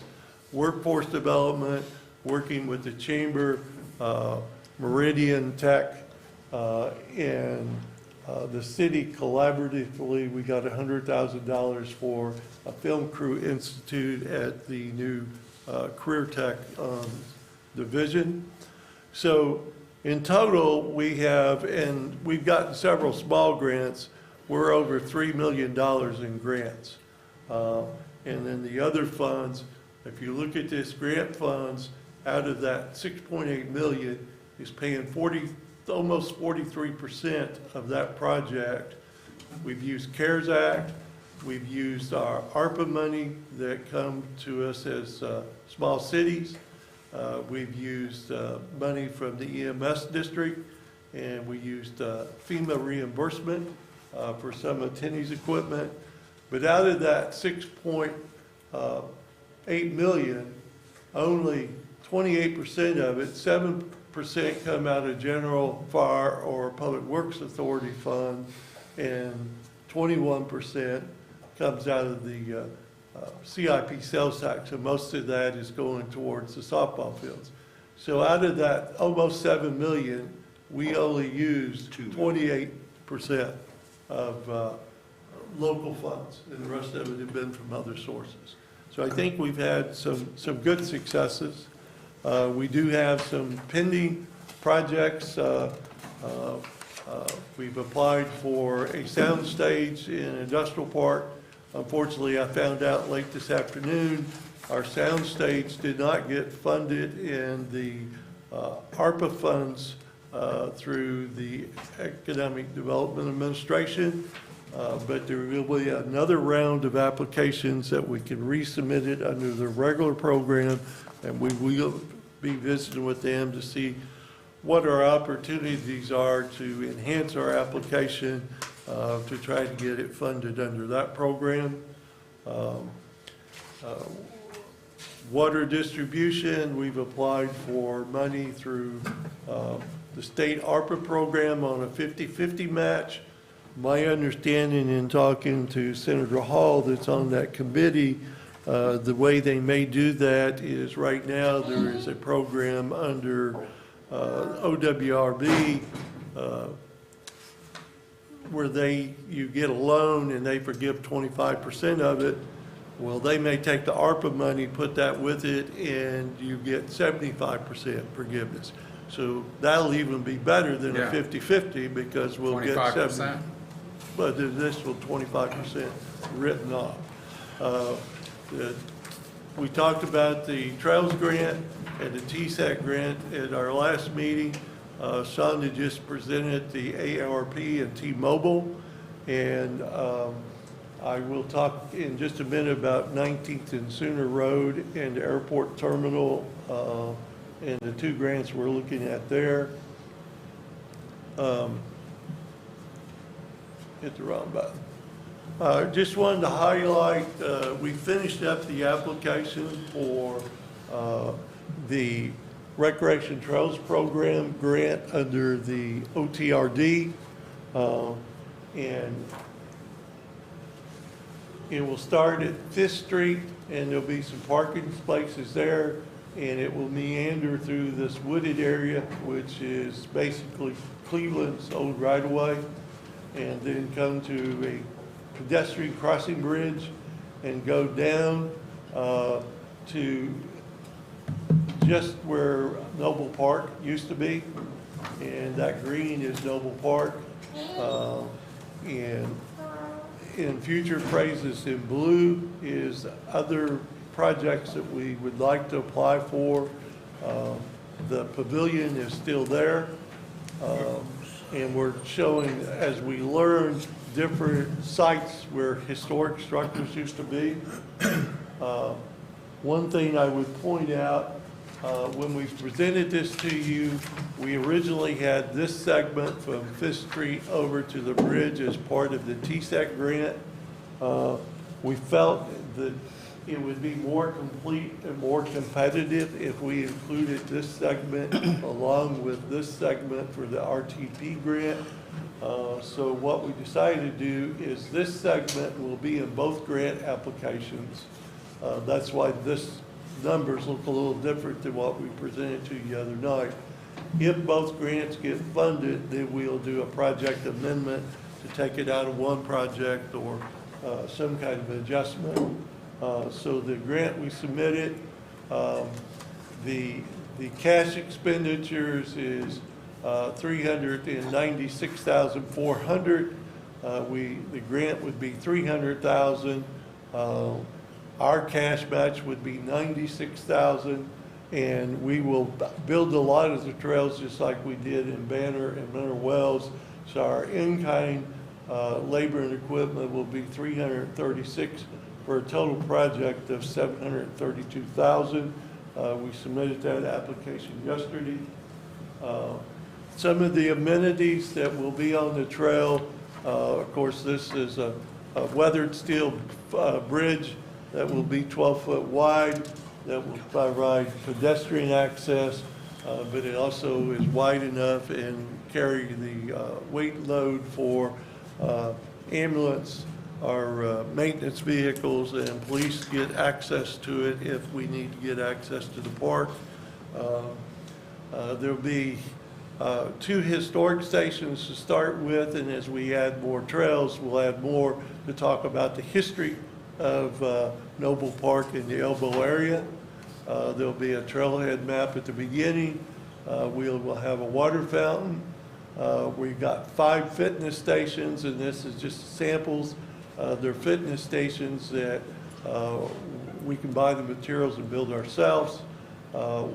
F&M Bank provided the funds for a bike repair station. And then 15 storybook trail displays. And the way that works is you take pages out of a book, and to encourage youth to walk, they walk to the first one, they read a page of the book, and then they walk to the next display and they read the next page. And so as they go, they read the entire book. Yeah, that's and we'll add some more of those. Just trying to encourage a healthy lifestyle and add amenities to our community. And of course, we will have benches and bike racks and those kind of amenities as well. We think we submitted a pretty competitive application this time. There is a new grant under the infrastructure grant that the federal government passed. The Federal Highway Administration raised grant, Rebuilding American Infrastructure with Sustainability and Equity. We're working on this grant application to present to you for your approval for us to submit it. But what we're working on is the full depth reconstruction of Sooner Road and replacing the bridge on Sooner Road and the bridge right in here. That's a $10 million project. The 19th Street full depth reconstruction of it.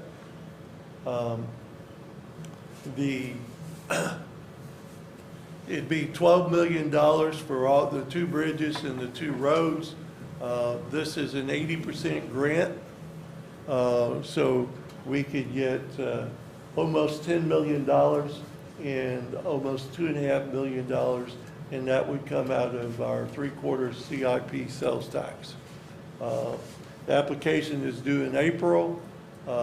Highway, bridge, and other road projects are eligible. So we are working on that grant application to bring to you at a future meeting for you to review and approve for us to submit it.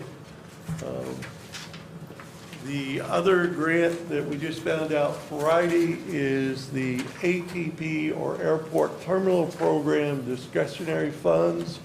And we've talked about in the past replacing our existing terminal, build a new state-of-the-art terminal where Hangar 1A is. And we'll be talking about this project at our airport board meeting next week, and probably bringing it back to you at our next meeting. We plan to put a restaurant space in the new terminal, and this won't be part of this particular application, but eventually, we've already started buying part of this land. 70-acre business park as part of the airport. On this particular grant, the first round is due in March of this year. We probably won't hit that one. We're working with the Oklahoma Aeronautics Commission. They annually provide awards of $500,000 grants for new terminal construction. So we're thinking that next March 2023 is when we would look at submitting this application. For our airport is a non-primary airport. This can pay 95% of the cost of building a terminal. Oh, wow. And with the $500,000 grant, we can use that as our matching funds. So if we get this funded, we would get the terminal at no cost. Yeah, that'd be to the awesome. city. But the thing we need to do, if we're going to have a competitive application, is we will need to work with the airport engineer and sign a contract with them, because we will need terminal architectural plans, site plan, cost estimate, and environmental and airway assessment.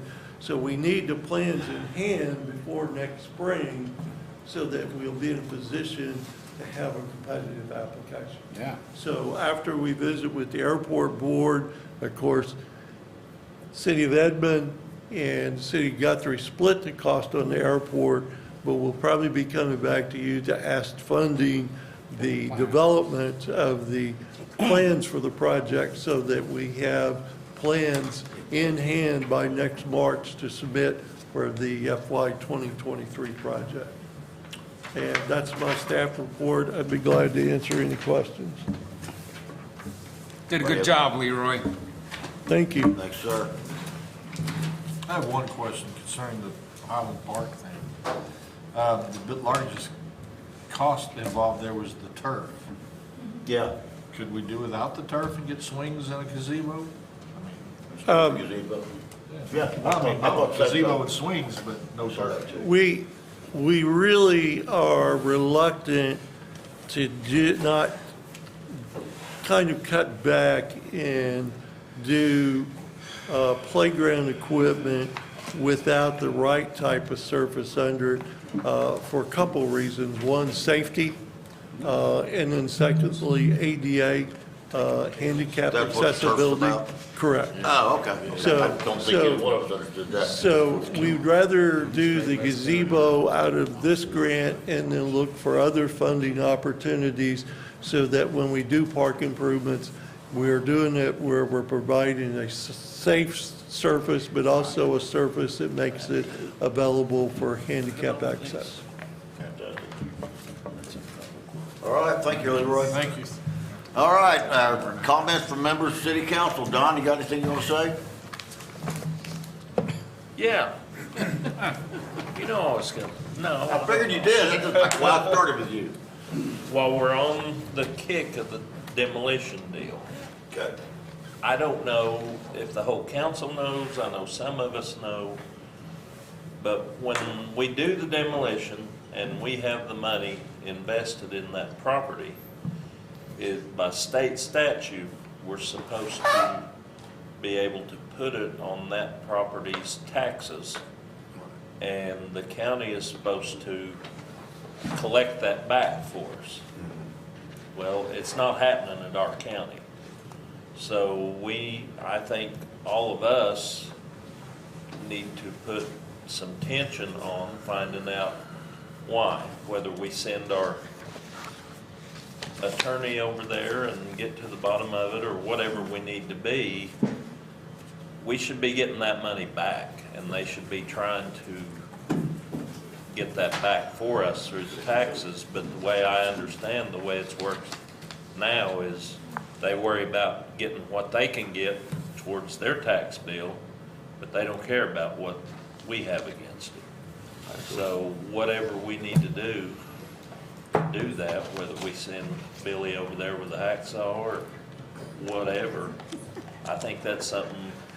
Hacksaw becomes a slow way to do that, wouldn't it? It's good that we're cleaning up, but to just keep throwing money in the hole when there's a mechanism there that's set up by state law, and it's just because it's not being done in the right way. Administered, But my understanding is the property can't get sold until the taxes are paid and we get our money.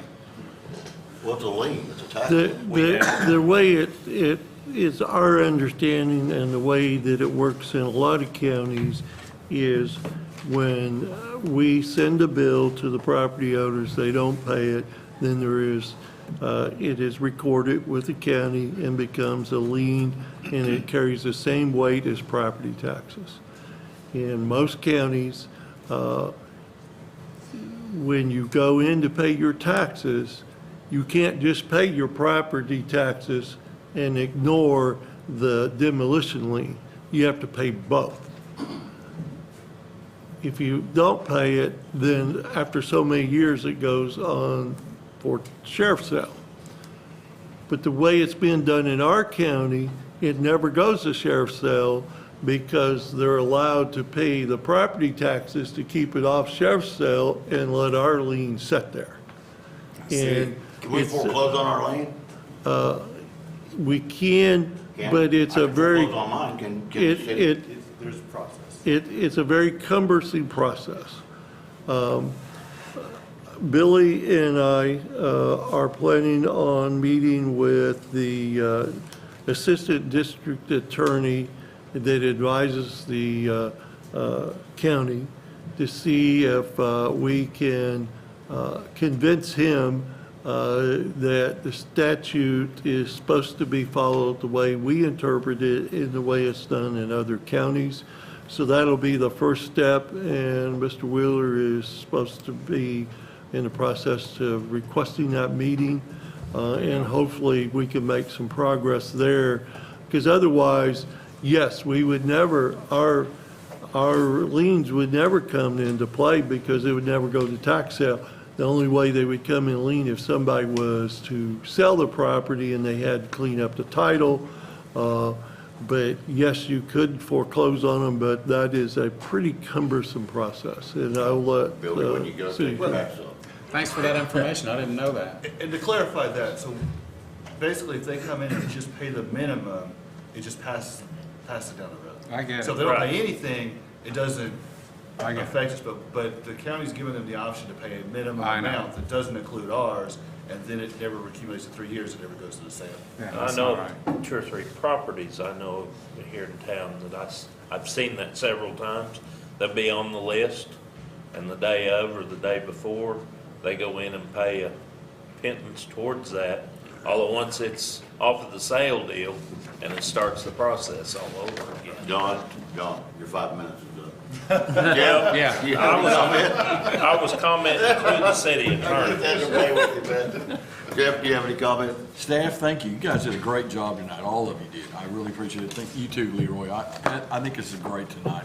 It's kind of an eye-opening for several of us. And also, I think the people out there, I'm hoping you learn some things tonight as well. So, thank you. Okay. No comments. Right. Same thing. I think staff did great. Shonda, Joe, you did awesome. Bill, you know, the thing about it is it's a tough road. I mean, tough road to actually go down on these dilapidated houses, because I feel bad for everybody. But, you know, we got a process in place and they can do what they can do and keep it off it. And Leroy, you do a great job, if I haven't told you that lately. So I just want to let you know that publicly. I think you do an Thank you. awesome job. Thank you. That's it. Gary? I just want to say again to Bill, and you code enforcers, I know you got a tough deal to go, but it's an important job, and I appreciate you. Let's do this next time. A lot of good comments, And watch out for the people in Ukraine. You might say a prayer for them. That adjourns our city council meeting. We now will back up to our Guthrie Public Works Authority meeting. Call it to order. Public comments, community announcements, recognitions, consent agenda. Approve the minutes of the February 15, 2022 Public Works Authority meeting. So move. Second. Been moved and second. Any discussion? Place your bets. Votes are in. Unanimous. Item number 4, discussion of possible action to approve resolution 2022-05, amending fees, charges, and policies for services in connection with the collection and disposal of solid waste. Leroy. I don't think we'll take action on this tonight, but I put a packet on your desk, and if you all would review that before our next meeting, That'd be we'll great, try to because- send out some information. In there, I've got the resolution from 2006, which is the last time we raised the rates. Just kind of tell you a little bit about the packet that you have. One thing you might want to pay attention to, the second item in your packet, we have an agreement with Cedar Valley where we only add 25 cents to their bill, which makes it very attractive compared to what we charge our residents. So you might want to look at that. Resolution 2016 did not update the rates. All it did was put all of our rates into one location. I got the contract with Waste Connections in there, and then their renewal from 2018, which expires in 2013. The spreadsheet that we talked from back in June, at that time, we had looked at the rates started in 2011. At that time, they were $7.45, and then went forward to 2020, which meant that it was a 10% increase. Well, you know, we haven't done it since 2006. So in the green part, I went back to 2006, and over that period from 06 to 2022, the cumulative increase from Waste Connections has been a little over 21%. See, I was thinking they were getting a little Yeah. more than their Yeah. lion's share. And then I, again, put in a sheet showing what other communities around us charge for trash. I did want, the next sheet I put in for your review between now and the next meeting to remind you, and I haven't dug into this a lot of details, but when you look at the revenue our convenience center generates, and then if you look at the manpower it takes to operate it, and then what we pay to have the trash hauled off, we end up subsidizing the convenience center or lose money out there about $50,000 to $60,000 a year. So that's part of the reason why we have to have a markup on the garbage collection to help pay that offset. I put a draft ordinance or a draft resolution to do the rates.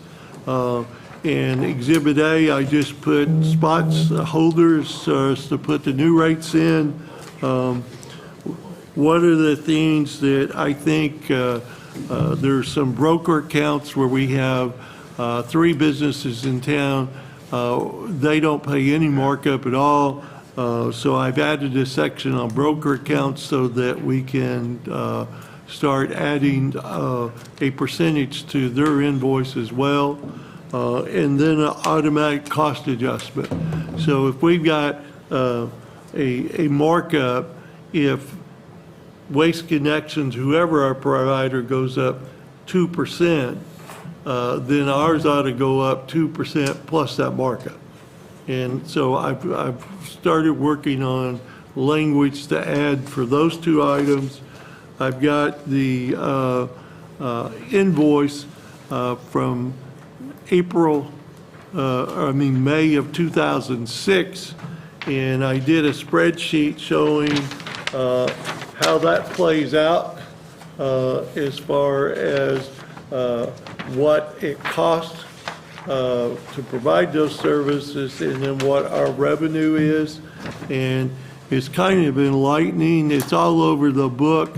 For example, single-family rates inside of the city limits is $6.89 is what Waste Connection charges us, but on our 2006 resolution is set to rate, we're at $13.24. That's 92% markup, or 192%. But then if you go to outside the city limits and additional polycart, the markup's a negative 5.7%. It's all over the book, anywhere from additional polycarts, 162% markup. It's all over. There's no rhyme or reason why the markup's the same. And I tried to give some examples at the bottom. If you just look at the residential, the markup is 78% when you average them all together. Commercial's 45%. My understanding from you all is you would like to see that more leveled out, where the markup is similar between residential and commercial. So if you average those 2 together, the markup would be 60%. So when I do the ordinance to bring back to you, probably what I will do is take what we're currently being charged and do a 60% markup across the board for all of them. And so those like single-family residential, that's 92%. Well, when they go to 60% markup, their increase is going to be substantially less than somebody that's at 34% markup now, because they got some catching up to do. Yeah, exactly. And I tried to give some examples. So anyway, if you all would look at this, I'll try to get it in the packet so you have time to read it before the next meeting. Well, this is These it costs right don't- here. These costs don't even include the cost of picking up the trash that people dump all over the place in Guthrie, right? Like out of the No. lake? Correct, correct. Has nothing to do with that. So, all right, ladies and gentlemen, that's the last item, so I guess we are adjourned.